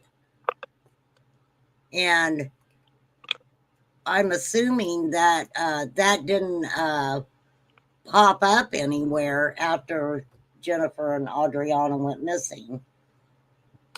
That's that is pretty interesting there. But So the very Adriana's. first time that they supposedly. Oh, I thought you were talking. Oh, you're good. I was. Okay. Adriana had a little doll, an Elmo doll, according Right. to Kathy, that she slept with all the time. And that was returned to her in a black trash bag. So, Adriana, I haven't talked to Kathy for years, but she's the nicest, kindest person ever. And she talked about that Elmo doll, how it was all, that doll was just drugged through she's two. She So drugged the doll around. so they actually gave Jennifer and Adriana's stuff from their house to Kathy's and the Wicks family. To my knowledge, yes, because they got her Elmo doll, and Kathy was really heartbroken because she knew that Adriana would never be separated from Elmo. Wow. Casey said Joey claimed she picked up the car seat Friday morning, but when the responding officer took his statement Saturday, he saw it sitting in the living room. Wow. I'm telling you, the more that we're talking about this, ladies, I don't understand why law enforcement did not do more. And that's why I keep saying this family is the family of the year, because they've never done anything but act with dignity. And I would hope that if I was ever in a situation, I don't have a daughter, but if I was in a situation like that I could have the dignity they have, but I don't think I could. Right. I mean, they've never done anything disrespectful or not trying to basically instigate the Benton family themselves. Right. Because that would have, right. I would think that would be impeding an investigation, but it doesn't sound like there was much of an investigation to start with, to be honest. This is the most outrageous case I have ever ran across. And I was in law enforcement forever. So, yeah, I'm just throwing that out there. This case has been on my heart and mind for so long because these people deserve justice. This family deserves justice. Adriana and Jennifer deserve to be laid to rest. And when we get on later on, we'll talk about what Joey told them. Hey, Lester. Hey, darling. Well, the thing that gets me is, it's crazy. Okay, let's listen to a little bit more of what Kathy says. Okay. Search was, I don't know, a week or two after Jennifer disappeared. They brought a tracking dog or something out there and run him around the house, and he didn't go anywhere and nothing come of that, That was the end of that search. the night I reported them missing, the night I reported them missing, they didn't even do a walkthrough. They done a welfare check by knocking on the door. See, I don't understand that. If Joey and his family were so concerned, why didn't they call law enforcement right away? Exactly. I mean, if they're going around looking for her, I would think that, you know, and I'm not trying to be disrespectful here, but I would think if it's a little different if maybe Kathy and the Wicks family had Adriana and Jennifer kind of, you know, went somewhere and they're like, okay, well, you know, Jennifer's out and maybe, you know, she'll be back in a couple days or whatever. But we're talking about a 2-year-old child. Absolutely. We are talking about a 2-year-old child. Yes. Doesn't make any sense. Okay, I'm going to let Kathy talk here again. Okay.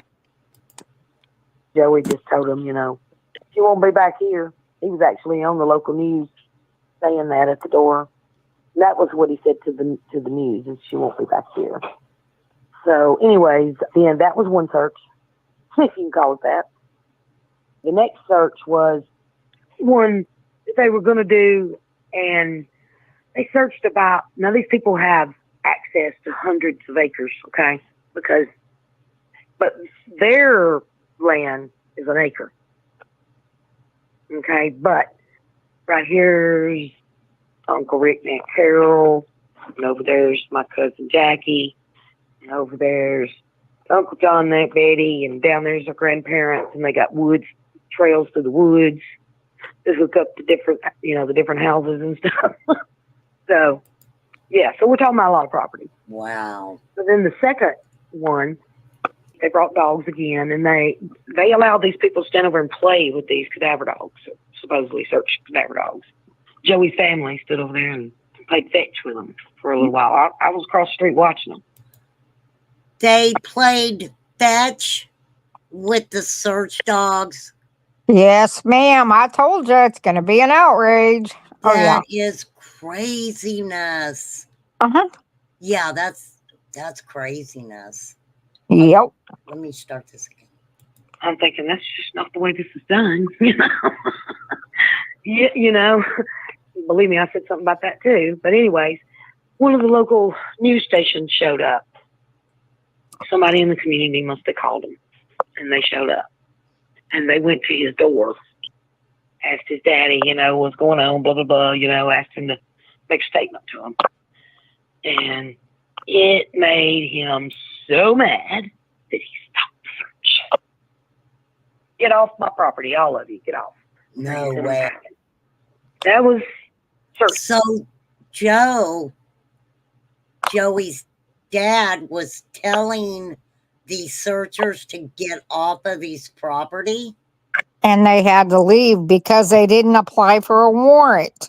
That speaks volumes. Right. That speaks volumes. Uh-huh. Wow. Okay, let me start it again. Search 2. Let's see. Search 3 was a better search. They did drain a pond on the property. Maybe they had a tip or something about the pond. They drained the pond. They brought in a professor up in UT Knoxville at the Body Farm. They brought his crew in with ground penetrating radar equipment.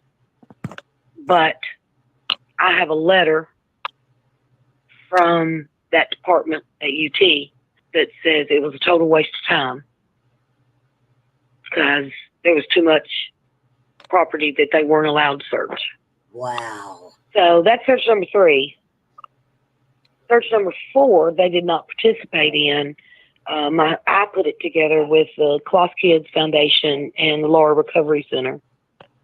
And I funded it, and I got the National Guard to let us use their place in town and put these folks up for the weekend and their dogs, you know. Oh my! I want Kathy to be my mom. Isn't she amazing? I really do. Uh-huh. I mean, what a mother. Right. What a mother. Casey, your mother's fabulous. I'm telling you right Absolutely. now. What I've not met her. I've not met Casey either, but she sounds like such a loving mother who cares about her children. How Yes. heartbreaking. How heartbreaking. Uh-huh. Okay. I mean, a mother to move from one state to go back to a state because she knows in her heart that her daughter and her granddaughter need a place of safety. And you know what gets me? It seems like once Kathy and the girls moved back to Tennessee, right? That Joey and probably his mom and dad too wanted to put that wedge in there to keep Jennifer away from people that he knew would help get her away from him. Yes, he had to isolate her. She didn't have a car. She didn't have a cell phone. What she had is a very loving family, and he had to take that away too, because otherwise he wouldn't have the ultimate power and control. It was heartbreaking. Okay, let's listen to Kathy a little bit more. I done that, but the Bentons would not allow us on their property. Only thing that got searched was surrounding property that weekend. But that's the truth of the matter, you know. I sit there and count them all off to you. That's the way it's went over the 13 years. And other than that, there's been no other searches. And I've always, you know, for 13 years, I've been on them by getting a warrant, you know, a search warrant. You know, they tell me they don't have probable cause for a search warrant, so that they can't get one. And besides, they've searched. Okay, now I want to ask this. So they couldn't get probable cause for a search warrant with Joey and basically his family being the last people to see Jennifer and Adriana. So here recently, when law enforcement did get a search warrant for those premises, do you think that law enforcement might have been keeping an eye on them for a little while? No, I think that Joe Sr., he's a convicted felon. And from what I understand, he had threatened someone with a firearm. I don't know if that's true or not, but they knew he had a gun and called the police on him. And so the police Oh, okay. That's what got the ball rolling. Okay. allegedly, yeah. Okay. All right. Here we go. Most of that property anyway. You heard earlier about Jennifer's income tax refund being deposited into Joey's parents' bank account. Well, Kathy told me about a conversation that she had with his parents just days after Jennifer and Adriana disappeared. When she'd been gone about, I don't know, 4 or 5 days, I said, I want Jennifer's income tax. Because at this point, okay, they're broke up in the very least, right? You know, you don't need my daughter's money when you drug addict son's not paying attention, you know. So, you know, I said, so give it up. And he tells his wife to write me a check. She looked up and said, who should I write the check to? That's crazy. His wife did. And I thought that a strange question. That is. I looked at her right in the face and I said, Jennifer Wicks. You know, I thought it was just a weird question for her. I mean, red flags all over the place. Right. You pulled a weapon on a law enforcement officer? Wow. Wow. Yeah, that whole family is great. I mean, see, that's that when because I kind of listened to this interview, you know, as I was researching, and that was one thing that stood out to me, because why would you question on who to make a check out to unless you kind of knew that the person you should have been making it out to wasn't going to cash it anyway. That's right. That's just my opinion. I agree. My opinion.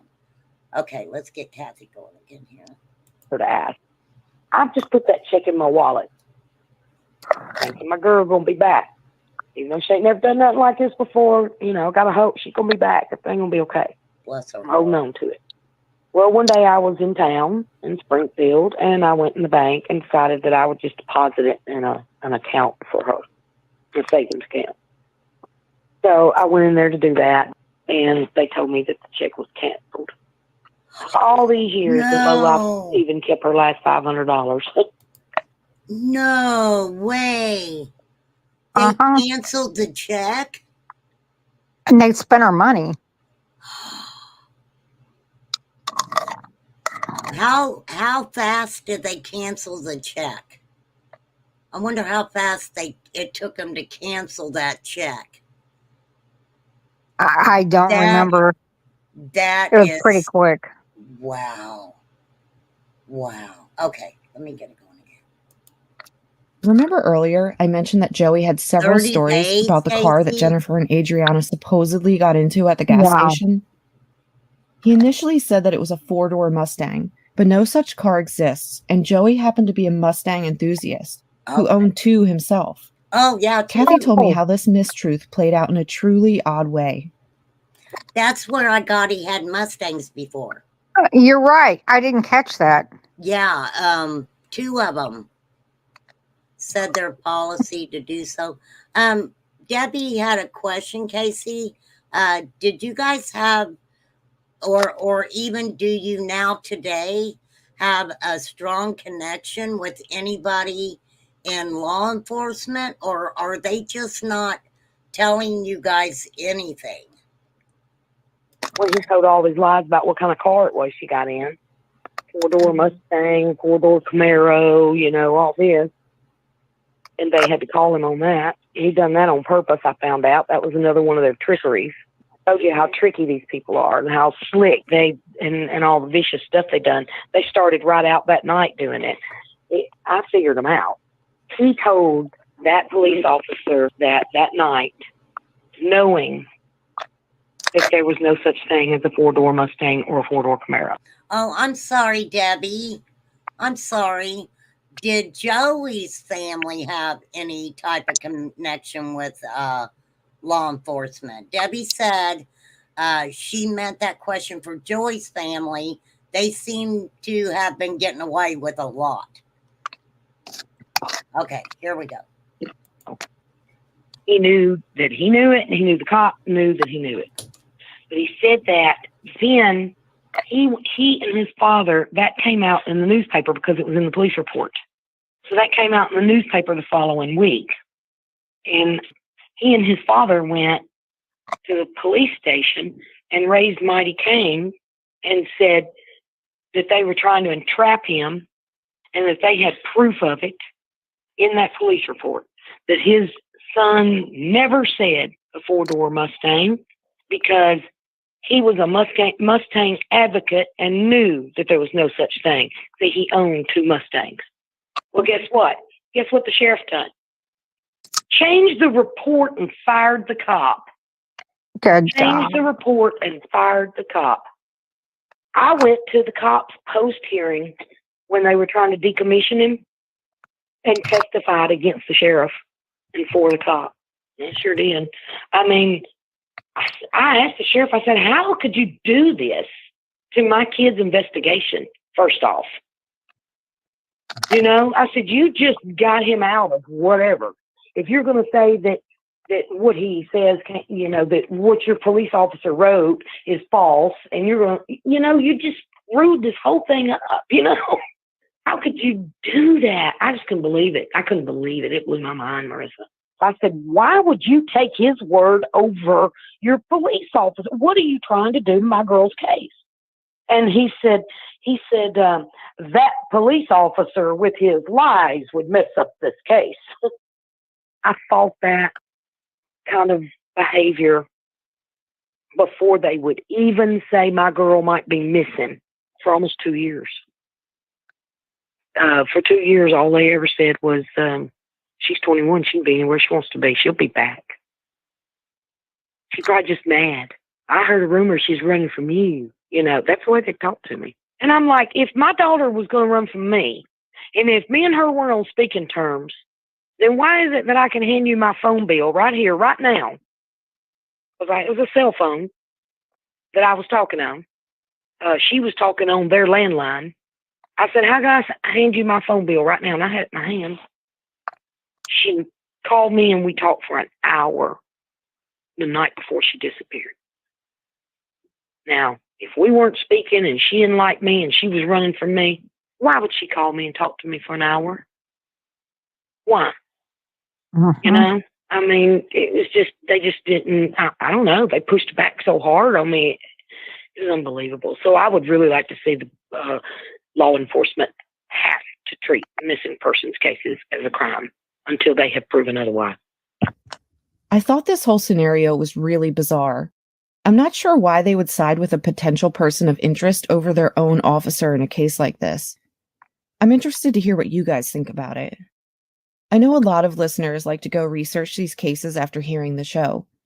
One thing you'll find if you look into this case is that there's a lot of talk about it on the local Topics forum. If you don't know what Topics is, it's a website that will have local news articles and also a forum for people to not only talk about the articles, but you can also post your own discussions. The level of talk about this. Now, can I ask this? Because I don't know a lot about the Topics thing. I know that Topics, now this was back years ago, right? Is that still happening? Is there still the Topic forum that you can go into? I don't know. I haven't been. Well, I know that how I heard of Topics was with the Ernie Shell stuff. Oh, wow. When I was covering the Shelby Shell trial. That's how I learned of Topics. I didn't even know there was a thing like that. But I guess it's a community thing. Where the community. Casey said it was taken down years ago. Okay, that's what I thought. I think it was replaced by Reddit. I don't know. I can't remember. Oh, yeah. I bet it was. But I know that from my understanding of Topics, it was just a place the community could go into and discuss things that was happening, in their town. And Sure. Like with the Shelby Shell trial, they had been talking about the Ronnie King Red Rum and that. So, that's how I learned of Topics. So I thought that it was a site for that was going on years ago though. So yeah, here we go. Case on the local Topics forum, I would say it's more than any other case that I've looked at. There's a lot of rumors and what appears to be people attempting to steer the investigation in other directions. They said things like Jennifer ran off to another state or that she was running away from her family. And you've heard Kathy mention that she really had to fight that rumor because the police seemed to believe it, for the first couple of years anyway. Wow. You could spend a lot of time reading through all the threads on Topics, and Kathy told me that hundreds of pages of it have already been deleted. One thing that bothered me while reading it is that much of it appears to be a smear campaign against Jennifer, when she isn't even here to defend herself. I've read through it, and honestly, I think a good bit of what's been written seems to be an attempt to harass Jennifer and Adriana's family, and you can see that it put the family on the defensive. And that upsets me. Right. It upsets me. I won't get into one of my what is wrong with people tirades, but I get so mad when people, they victimize the victims. Right. And I don't understand that. It's like Jennifer and Adriana are victims. What are they victims of? Of course, DV, ABUSE, it sounds like, a lot of different things going on. And so they're victims. Absolutely. Who in their right mind re-victimizes victims. I have, Apparently, Robertson County, Tennessee seems to be doing a good job of that well, because anywhere else, even in this crazy county that I work in, they would have taken him in for questioning and arrested him as soon as he told his fifth lie. I mean, I yeah, don't I don't get understand it. that. Why do, I Uh-uh. mean, I don't understand why even not years later, they went ahead and gave him another lie detector test. But Casey said, and I want to make sure I get Thank you, Casey. what she said in chat, about they had set him up for a voice and one of those voice stress test type of things, Yes. and that he walked out. Did I get that right, Casey? I've seen you put it in chat. I want to make sure I get it right. And let me say this: if I get something wrong, you set me straight, okay? For real. Okay. True. Here we go. Not only defending themselves, but also Jennifer.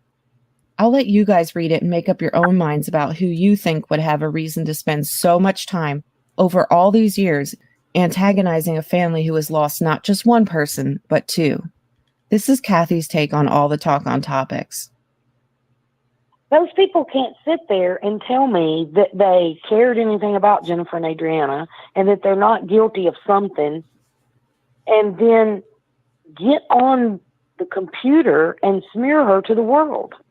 I'm sorry if I'm saying her I name just wrong, don't Casey. see that, I mean, something's, that right there just screams. I knew I was probably saying it wrong. It's Adriana. So I was probably saying her name wrong. But I'm glad that you set me straight on that. It's Adriana. She was 2 years old. Her mother, Jennifer, 21, went missing back in 2004. Yep. Oh my gosh.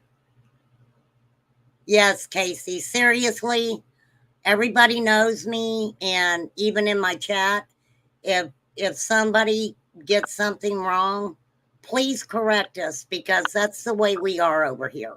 Oh, yeah. Okay. Absolutely. So, okay, here we go. Guilt to me of something, There's another incident that Kathy told me about that appears to be yet another attempt to intimidate Jennifer and Adriana's family, and also their supporters. Oh, yeah, they've been doing it for years. They've done some horrible things, Marissa. I mean, it's been highly unusual and so blatant, like just blatant guilt. Because, I mean, they fired guns at a vigil. If you just yelled out loud when you heard that, don't worry, I did too. They fired off weapons at a vigil. Now, wait a minute. Back up for just a second. Have you not heard that at another recent case that somebody might be copying, being stalked and harassed by some searchers at Sebastian Rogers? I've always thought that they got those ideas from this case because everything really did happen to these I mean, they really did. These people are dangerous as I'm trying not to cuss. You know what? That's very that's very interesting that you said that, Chai, because throughout my channel and cases that I've researched over the years and stuff, when there's a case, it's like right in front of my face that, well, wait a minute, this happened with another case, Right. Or even up to 2 or 3 cases, that Sure. I've researched over the years. So But this is interesting. And with this case, it's true. They have the receipts. They know that there were gunshots fired. They know that there's proof. Guess there's no proof for that other case that Right. goes without saying at No, the moment. I get you. I got you, girl. Okay. Yeah. Let's turn Kathy back on. Yes, ma'am. They sure have. I mean, they've done some whacked out stuff over the years. I mean, the way they bashed Jennifer on there, but oh gosh, yes, the same day they fired guns at that same vigil, right beside where Jennifer disappeared from where she lived, there's a chain link fence that divides that yard and a cemetery. The cemetery, of course, doesn't belong to them, belongs to the church up the road. So it's kind of public ground, you know. I mean, that's interesting. This just got me. Why was it important for them to fire off weapons at that vigil? Was that was their property close to where the vigil was being held? I think it was for intimidation and power and control, but I don't know how far the vigil was from their house. I don't know. I was just asking because it's awful interesting that you know, if it was in the area of any of them or their family or anything, there might have been a reason that they were firing those weapons off, because maybe they didn't want people to come to a certain area. You know, I don't know why. Casey would know, but I'm feeling like that was at a church, but I might be wrong. Gosh, that was so long ago. I might be very wrong. She's saying something about the cemetery that was owned by the church. Oh, okay. Oh, okay. I was just asking. You know me, Chai. I ask a lot of questions. Well, my laptop's down, so I'm on my phone and I can't see chat, so it's all good. Oh, everybody's being great like they usually are. And awesome. I appreciate you so much, Casey, coming in. Yeah. And when we do part 2, Casey's going to be up there. Yeah, I'm really excited for that. Me too. Yeah. We were at the cemetery, which is about 50 yards from their house. You're right. That's you nailed why it, I asked RT. that. You nailed it. I'm like, how close to their house were they? Wow. Yeah, red flags. See, yeah, I'm weird for a reason. Okay. That's a good thing. You missed your calling. You should have been an investigative detective or something. I am. I've got a Google certificate. You know that. Oh, that's right. You and Betty. I keep forgetting. Oh, no. I know. That was crazy. my certificate's written in gold. That's right. Okay, here we go. Belongs to the church, but you know, the church don't care if people come to the cemetery, you know. So that's where we would hold a balloon release for the girl. We'd park at the church, walk down to the cemetery, release the balloons, doves. Anyways, they fired guns into the ground. Well, I had about 75 people there. Some of them I had a couple of retired law enforcement there. But they weren't local law enforcement. They were Metro Nashville that were there and witnessed all this. They fired guns into the ground. They called the cops. The cops come, pull in their driveway and take a report from them, leave, and never even come over to make sure everyone's okay. I've got 80-year-old people to infant babies at a balloon release. Never even come over there to see if everybody's okay. Took a report. Let me say this. This pisses me off. You have a missing girl, because she's a girl. She's at 21. She's a girl to me. Okay? Absolutely. And a missing 2-year-old little girl. The cops come, and they don't even come over to, say, hey, we're sorry your daughter and granddaughter are missing, right. Or whatever, or at least pull maybe Kathy to the side and say, look, we went up there and this is what happened. Yeah, that's not cool. No. That is not cool. Okay, here we go. Them and left. Oh, it turns out that they called the cops and reported that an angry mob of people were over in the cemetery and shots had been fired at them. Then it was the anniversary of the girl's disappearance. So I expected that the local newspaper would put something in there about the girls. Well, they made the front page, but the front page was a picture of 3 headstones in the cemetery that were desecrated with spray paint. Our shirts that year said "Justice for Jen," so they painted that on the back on 3 tombstones. And I found out about it. They called the police and filed another report that after we had left, they found it like that. No. And the newspaper put it on the front page of that instead of my girls' faces from their hometown, instead of their faces on the front page, it was those tombstones. This is weird. And y'all know I'm weird.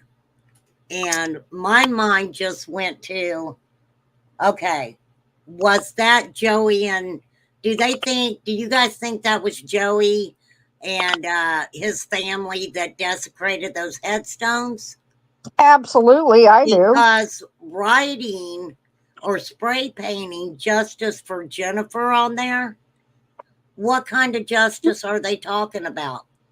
To write that on 3 tombstones, what kind of justice were the people or whoever did that?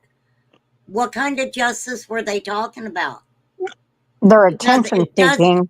Well, not only that, but it doesn't seem like whoever did it had in their mind, justice for Jen, Right. to be real justice, find out what happened, and make sure somebody pays. That's right. The kind of justice. But if somebody did that on the back of tombstones, what kind of justice could they have been talking about? Look at the symbolism. Yeah, right. Do you see what I'm saying? Oh yeah, I believe that was Joey's family, and Joey probably was a big part of it. And in his sick, twisted mind, it made sense to him because he knows what he did. He told Casey and he told Kathy that they're deceased. He just won't tell them where they are. And he has toyed with this family for 20 years and it just keeps getting away with it over and over and over again. Yes, I think he painted those tombstones. And yes, I think it was a message probably to the whole community. Don't mess with us. Our family's tight. Don't, that's my opinion. Okay, let's play a little bit more Kathy here. I was able to find a news clip from when this happened. You even get to hear Joey say how much he misses Jennifer and Adriana. A memorial service marking the 4-year anniversary of the disappearance of Jennifer and Adriana Wix. Man, that ain't right. Gunfire there just before the man said what he did. It happened in Robertson County last night, where friends and family members of Wix's gathered to remember the mother and daughter and called for justice. The gunfire rang out near the home of Joey Benton. That's Jennifer's ex-boyfriend. The Wix family's long suspected him of foul play, but Benton himself denies any involvement in their disappearance. Have I been saying his name wrong? Joey? What's his last name? Benton. Oh, that's what. Okay, because it sounds like this guy's pronouncing it totally different. That's why I asked you. I want to make sure I was saying it right. Well, we're Midwestern, so we might be hearing and there. Yeah, definitely. Okay, here we go. I miss them both, and I would do anything to know where she was at. My anger over what happened to them will never go away because they didn't deserve it. They were too young. Their lives were just starting. So far, police have not charged anyone in the disappearance of Jennifer and Adriana Wix. There's one detail that I haven't told you about, but I think it could be potentially important. Several days before they went missing, Jennifer took Adriana to the emergency room. And see, Adriana was taken to the emergency room. She was sick. She was also sick. I had just taken the medicine on Tuesday night. I had met them and taken the baby medicine. When I got off work, went to the Walgreens and picked her up medicine and met her and gave it to her. The baby was sick. She'd been to the emergency room on Monday night. She couldn't go potty. Was screaming in pain. This may sound weird.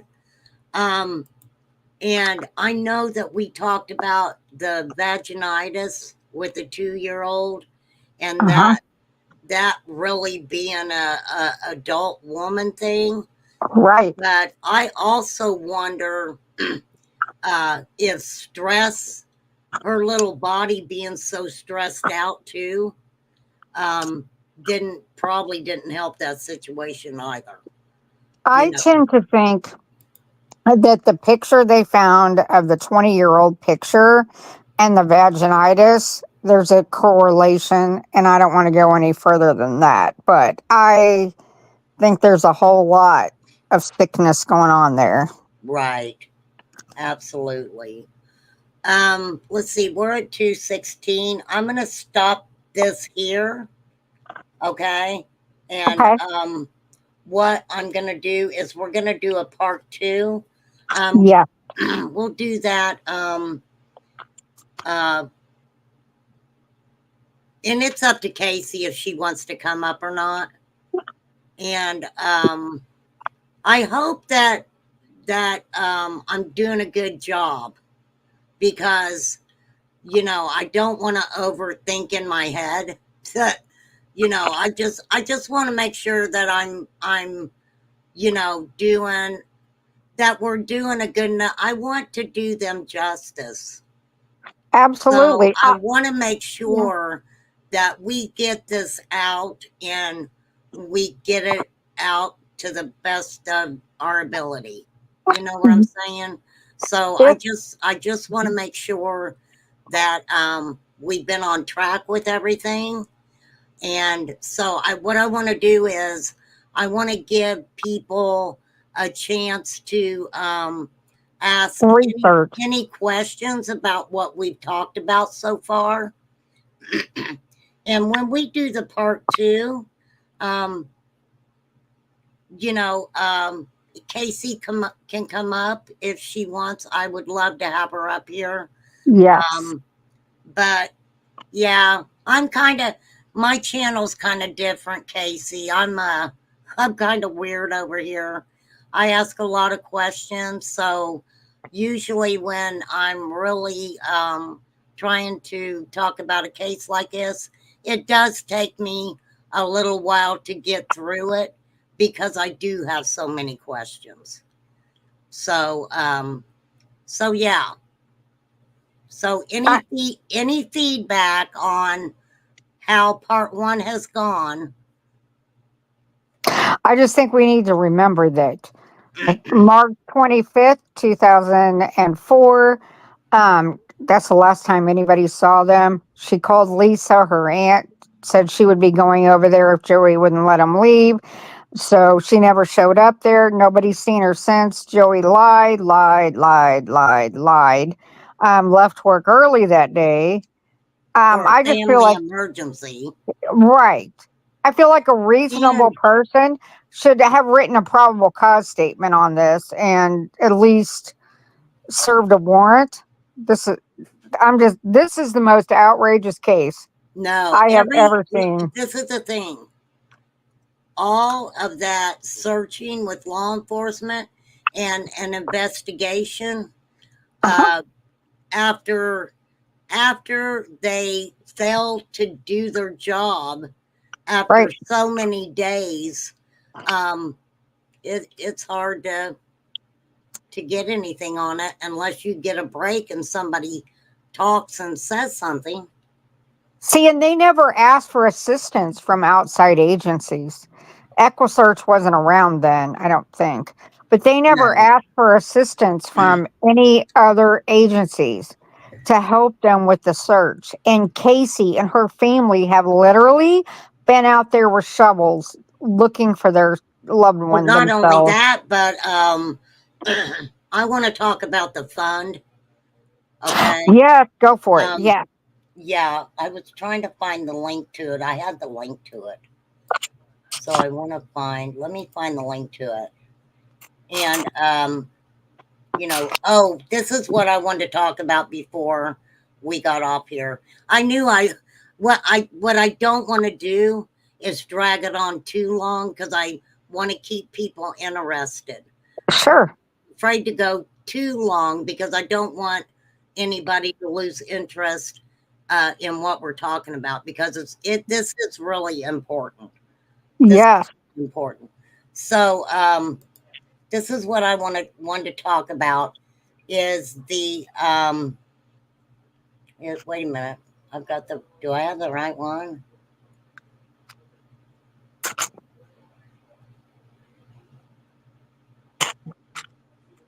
Oh yes, I do. Okay. Robertson County raid results in child sexual exploitation charges. Property connected to a missing persons case from 2004. This here is the property, right, of Joey Benton and his mother and father. Now, were they the only ones that lived there? To my knowledge, yes. I No, wait. I think he had a brother that lived there too. I can't remember. It was so long. I can't remember that part. Now, this who I'm going to be reading about, you guys, is Joe Benton, who is Joey Benton's father. Okay.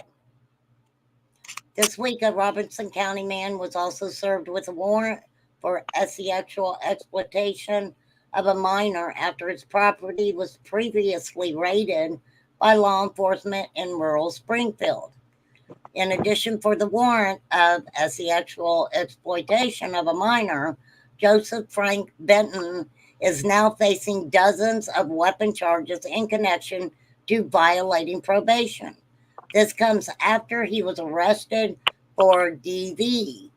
Authorities from local, state, and federal offices were scattered across his Owens Chapel Road property on March 27th.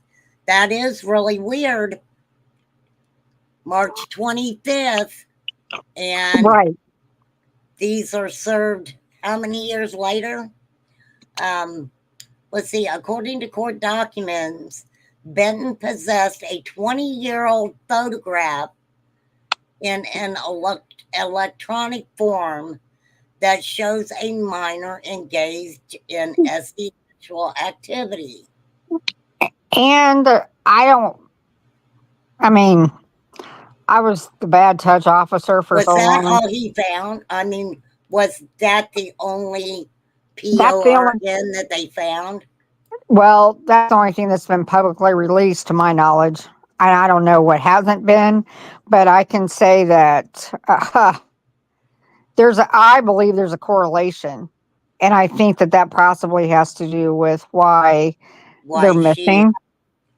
And also why, she had the Right. problems. Bad and Yes. I will, Jennifer, just from everything I've read, would have protected that baby with her life. So I think whatever happened, maybe she found out something was going on.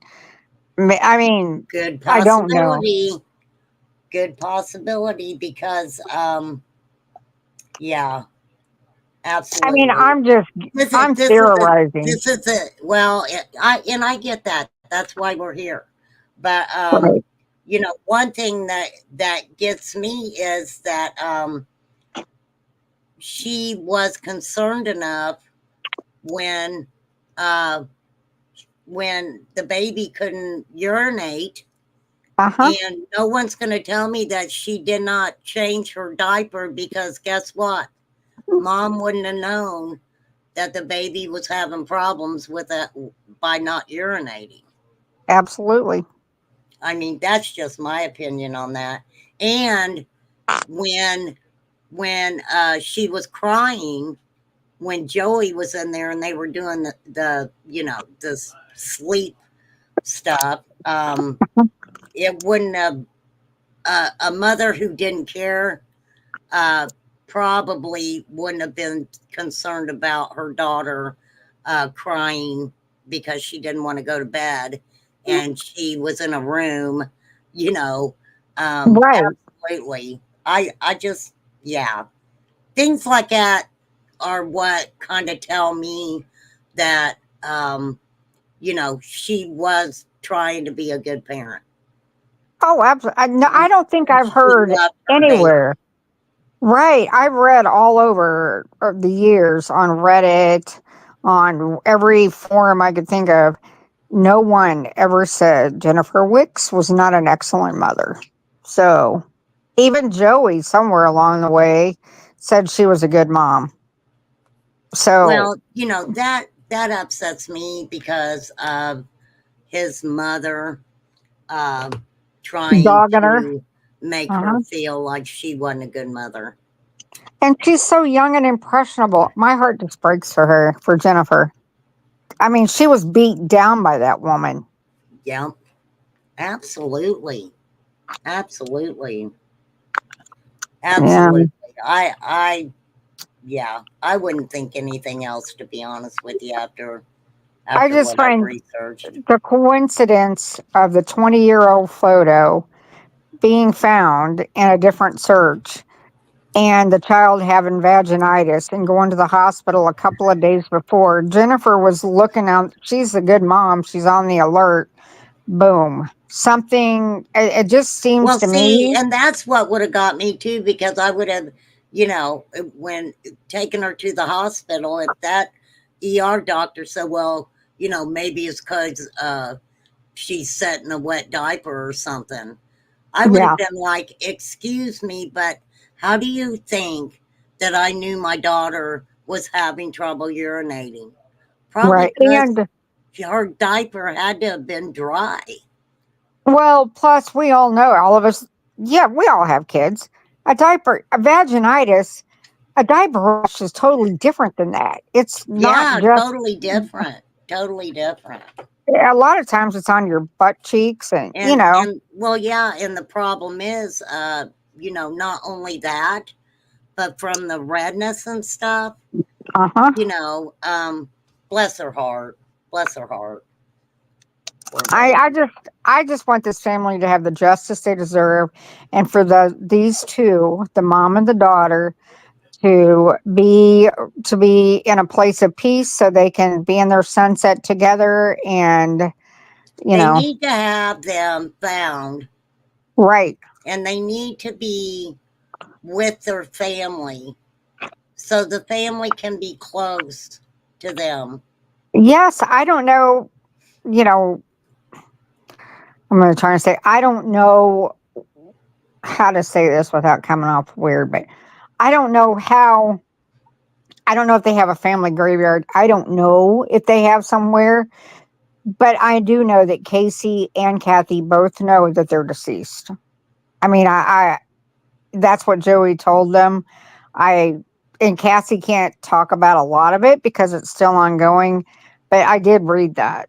And so he actually told them that. He sat down and told them that, and they still didn't arrest his ass. Oops, sorry, I'm trying not to He cuss. told law enforcement that? He told Kathy and Casey that they're not alive, but he won't tell where they're at. Yeah. And But that's not enough either. But he wouldn't tell law enforcement that? You'll have to we'll have to ask Casey. I don't know.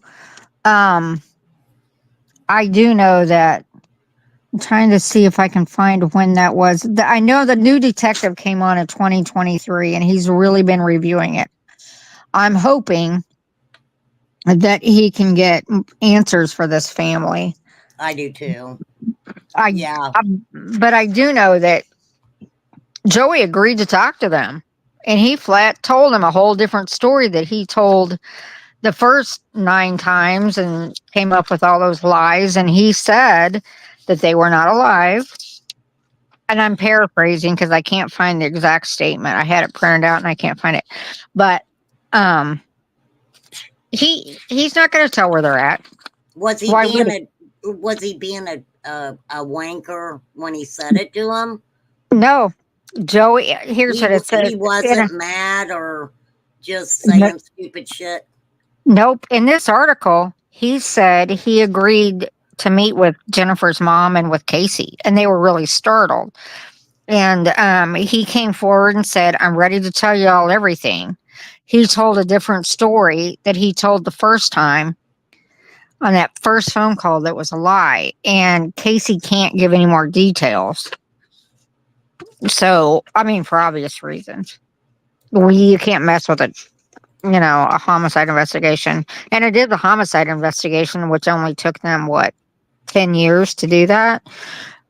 And I don't like to dog law enforcement because I have been there. I've been that person that sat outside a house for hours waiting for people to leave so you could, Right. I've been there. And I've also been on searches. I get it. But this case is bull crap. I will dog these people until the cows come home. I have never seen such poor work. In Casey, they've been in wooded areas all over Robertson County. I mean, they've been everywhere trying to find her. And I feel like maybe they're getting closer. And because Joey talked to them, but she can't tell what he said. But I mean, it's just ridiculous that this dude is not in handcuffs. I don't understand it. Well, I mean, there's a new detective on the case, so Yeah. I sure hope and that he finds. also they're saying if anyone knows anything, call the TBI at 1-800-TBI find. Right. So But, TBI's on it. Before we sign off, change the subject real quick. You guys keep Nicole in your prayers, please, because she was in a car accident that I can't believe she walked away from. It was terrible, and she's still in agony and pain. No, I was getting ready to. I Okay. just wanted to finish with this, and then I was going to I tell cut you Nicole off. how much we love her. Oh, don't be nice to her, but I I'm love kidding. Nicole. She's I my know. favorite bounty hunter. She is. Bless her heart. She is. But back to the case. I mean, there's a podcast, and I dropped it in the first part of the link, called Missing in Hushtown. And the producer is Jules Thorpe. She has some really good stuff on there. And if you listen to that, you're going to find more about this case that is really just going to piss you off. Because I was Well, like, I mean, a lot of it's already. I mean, yeah, you know me. oh, I know. Well, I was just. I just questioned so much stuff that. There's somebody embedded. Somebody is embedded that's hindering the investigation. In my opinion, I could be wrong. Right. I don't see. I work in the hood, and nobody goes to prison for being bad down there, right? I mean, you don't. Right. You kill somebody and you get probation. It's ridiculous, which is why the crime rate's so high. But there's no excuse for down there. They have room in the jail for this dude. Our jail's full. And the thing is I know that a lot of people know what happened because they told the podcast that they said, "I wish we could tell you, but I'm too scared." And then Casey's GoFundMe, that's what I want to make sure we all know about, because it's up there now. I pulled it up. Oh, good. Thank you. Yeah, I mean, I pulled it up. she needs legal guidance. They've got to have an attorney to help them because they need to find out. Are they just not getting some of the paperwork and stuff like that they've been requesting?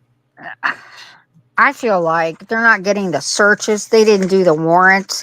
They've never sat down and given Joey a hard interview. See, and what's hard about it now after all these years Uh-huh. is the fact that Lord, it's hard. It's Yes, hard. and people After are coming. 20 years, where do Uh-huh. you even start to look? But I would want every police report. I would want Yep. everything. I'd want the whole case file. Absolutely. I I would want that mean, whole case file. you know, yes, and Horrible. I think an attorney would be the only one that they could get that through, because I, maybe it's just me, maybe I'm crazy, but I feel like there's somebody embedded that's stopping it. And it may not be a police officer, maybe it's the prosecutor's unit office, maybe it's who knows. Yeah, But you all never kinds, know. I mean, I've seen crazy stuff happen. So, but I don't see any other way around it. Right. I don't. And it's just terrible. The I try not to cuss on your channel, and it's very hard for me, but I know. you know, It's hard for me too. I've been real good about it tonight, though. I know it's like once I start to get to flowing, then I'm like, stop yourself. Don't say that. But this case, like I said, we all have that case, and this is mine right here. Right. Because the day I I get it. remember I when I talked to Kathy on the phone, she's the sweetest thing ever. And she said that how did she say that? I cannot remember where she worked. And I don't feel like she'd be upset if I shared this. So if she is, I'm sorry. She worked in retail. I can't remember if it was she worked in retail. She told me she was always good to her customers because she thinks one of them would help know where her girls are. Oh, bless She her. kept her chin up during all of this, which, I'm a Spitfire, and I couldn't do that. I would be on Joey's doorstep every dang day, and I'd probably get myself capped. But I know how I'm not doing. I mean, I'd wait for him, and they have acted with nothing but dignity. They've never come out and just completely trashed them, or they've never Right. come out and trashed law enforcement. I'd be out there with a bullhorn. I'm kidding. I wouldn't have a bullhorn, but I'd be out there raising some cane. And they have the Wix Warriors. It's like in their Facebook group, because I follow them forever, and they're all dignified, and it's so impressive. I just have to. Right. I can't give them enough props. I don't know what to put on there. Let's see. Oh shit. Hang on a minute. I look at it. I'm 60. What's a life sentence now? I mean, you know what I mean? That's how I'd look at it if something happened. Lord help us Well, all. I think that it's just horrible. It's terrible. I do. And this family is just so kind and loving and normal. Like, they don't have the issues that the Bentons have. And so that's why Jennifer is like, how the heck do I get out of this mess? Well, I just posted the link to the GoFundMe Oh, good. Okay. in there, and let's go ahead and wrap up part one. All right. I really hope that the information that we put out was in a way that everybody could understand, what we were talking about as we were going along. Right. Because I know sometimes, when you're trying to put out so much information, that's why I kind of want to, start with like Casey talking about the week before and kind of Right. working our way into it. But definitely part two, we have to talk about all of Joey's stories. Right. And Casey will be here, which is exciting. Hopefully, if yes, she's up to it, she can take the link and come on up with us and tell us more well, about who they I are. just the thing about it is, I appreciate, Casey, I appreciate you so much coming Yeah. in to chat because, like I said, I always have so many questions, and it's always nice when I can talk with somebody. That's why I love talking with Chai a lot too. You know, because she, we have good conversations together, actually. Yeah, we do. But I knew you knew a lot about this case too, so Yeah. I love your input. Hey, Ro. Hey, So, Ro. so we're gonna wrap this up. Casey, thank Okay. you for being here in chat. And we'll get a hold of Casey. We'll get a hold of you, or Mary will, and get it hooked up for part 2. Yes, either just get a hold of me or get a hold of Chai, and you know Chai's name, but Yeah. get a hold of one of us. Let us know a good time for you, and we will do it when it's convenient for you. Okay, so All right, everyone. Have a good night. thank you, Chai. Thank you All so right. much. Thank you. And you guys, I'm going to sign off. Have a good evening, and thank you all for being here. Thanks, girl. Okay. Bye. Bye. Okay, thank you, Chai. Thank you so much. Let's get back to what's important here. These babies. Because look, she was 21. She was 21 years old, you guys. Well, thanks for popping in, Ro. I gotta check on Nicole. Nicole, honey. I am worried about you. Oh my gosh. Can I show the picture? No. No way. Oh my goodness.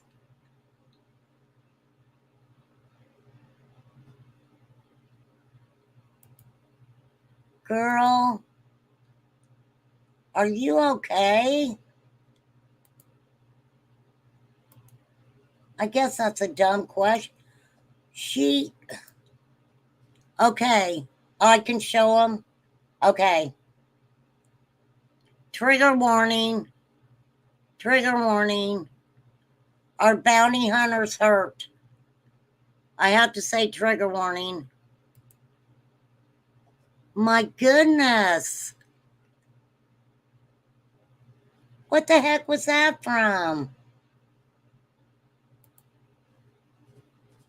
You were in a car accident, you said, right? No. Nicole.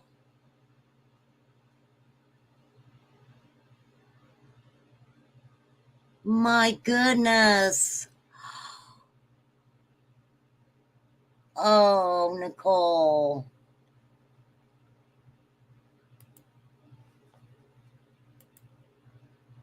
Oh, I'm so glad God left you here. That is crazy. The seatbelt burnt you? Thank you, little Deb. Oh, Nicole. I want to give you a freaking hug. Oh, girl. I am so sorry. Thank gosh you're okay. Oh, goodness. Hang on. Oh, my God. Trigger warning. Dang, girl. They had to cut you out. Oh, Nicole, I am so glad you're still with us. I really am. Bless your heart. Oh my gosh. Oh, I don't. Oh my goodness, girl. For real. How fast were they going? Trigger warning, trigger warning. Oh my goodness, Nicole. Bless your heart. Oh my gosh. I'm not going to show all the pictures. Oh, I'm sorry, Nicole. Oh, I know. She's probably hurting really bad.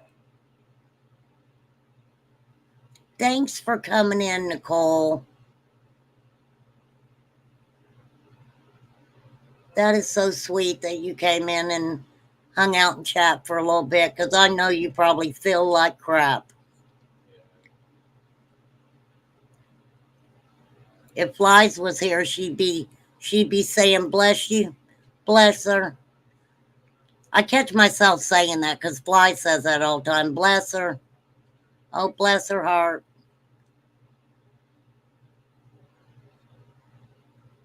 For real.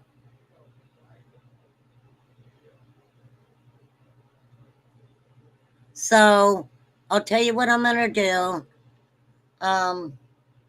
Gosh, it's almost 10 o'clock. So I know that there's other channels that, it's Friday night and, everybody's getting heated up for the Friday night fights. Because somebody be fighting. Somebody somewhere be fighting. We do love you, Nicole. We do. You're definitely. I just want to hug you through the monitor. I do.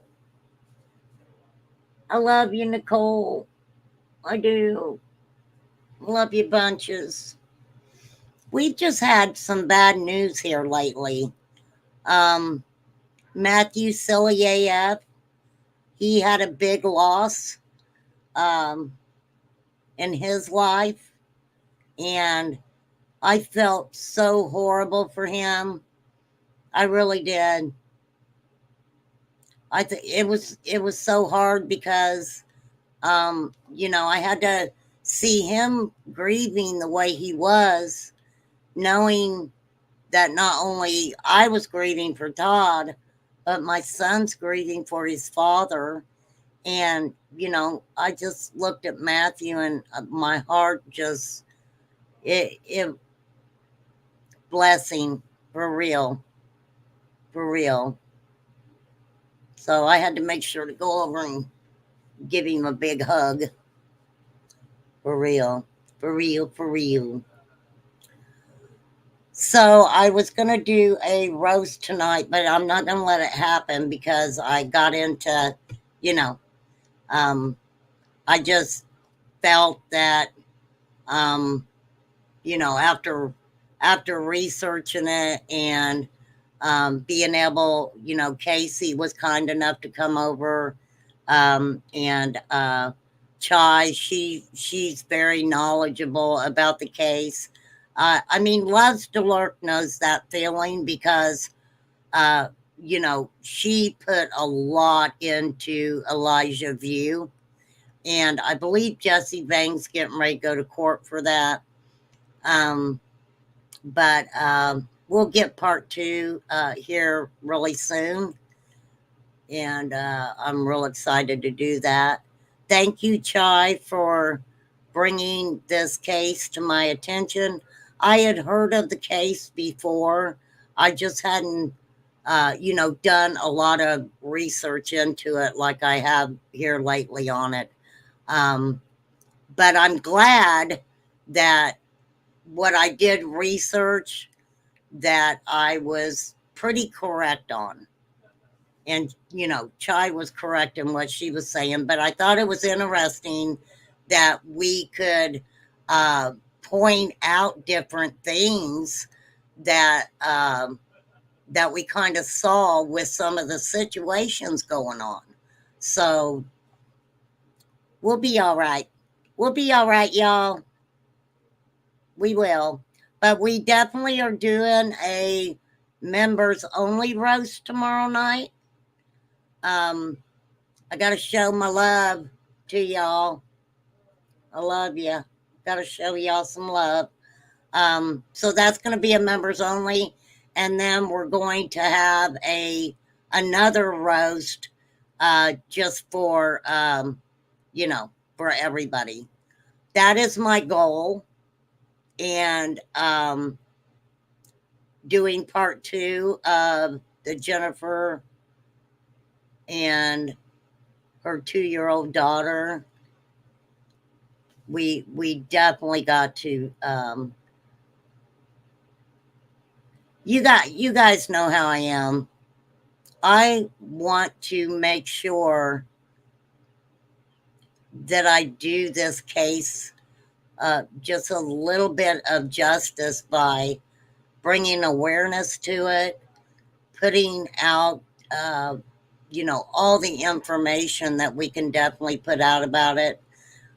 So, yeah, I've got quite a few other things that I have found talking about this case. So we will get it done. And, prayers to the Wicks family. Kathy Wicks sounds like an amazing woman. She really does. And, yeah. So I'm going to get off here. Oh, thank you, Debbie. That was the main thing. I wanted to be respectful because this case really deserves to get a lot of attention. And, if 2 or 3 people watch it, that's 2 or 3 people that maybe didn't know anything about the case. So it's getting it out there and keeping it out there. And we will definitely be doing that. So thank you guys. I adore you for hanging out with me. And we will see you part 2. My prayers are going out to all the people who have been affected by these floods. And I really want to talk about it, but I would have to go live again. And I think y'all are probably tired of me by now. So, yeah, we'll talk about it when I do the roast. We'll talk about it when I do the roast. Nicole,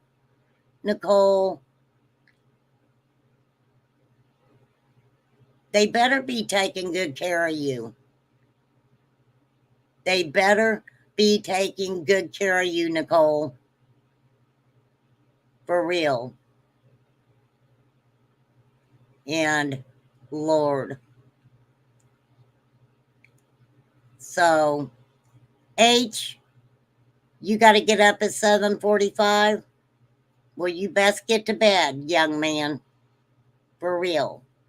And thank you guys for popping in. Thanks for taking interest in this case. And I will catch you guys later. So, yeah, I'll be scheduling that live tomorrow. I don't know, depending on in the morning, I may hop on for an hour just so we can talk about some of the things going on with the floods and stuff like that. For real. All right. Thank you, guys. I do appreciate you guys. Thank you so much. Thank you. Thank you. And please keep these girls' names out there.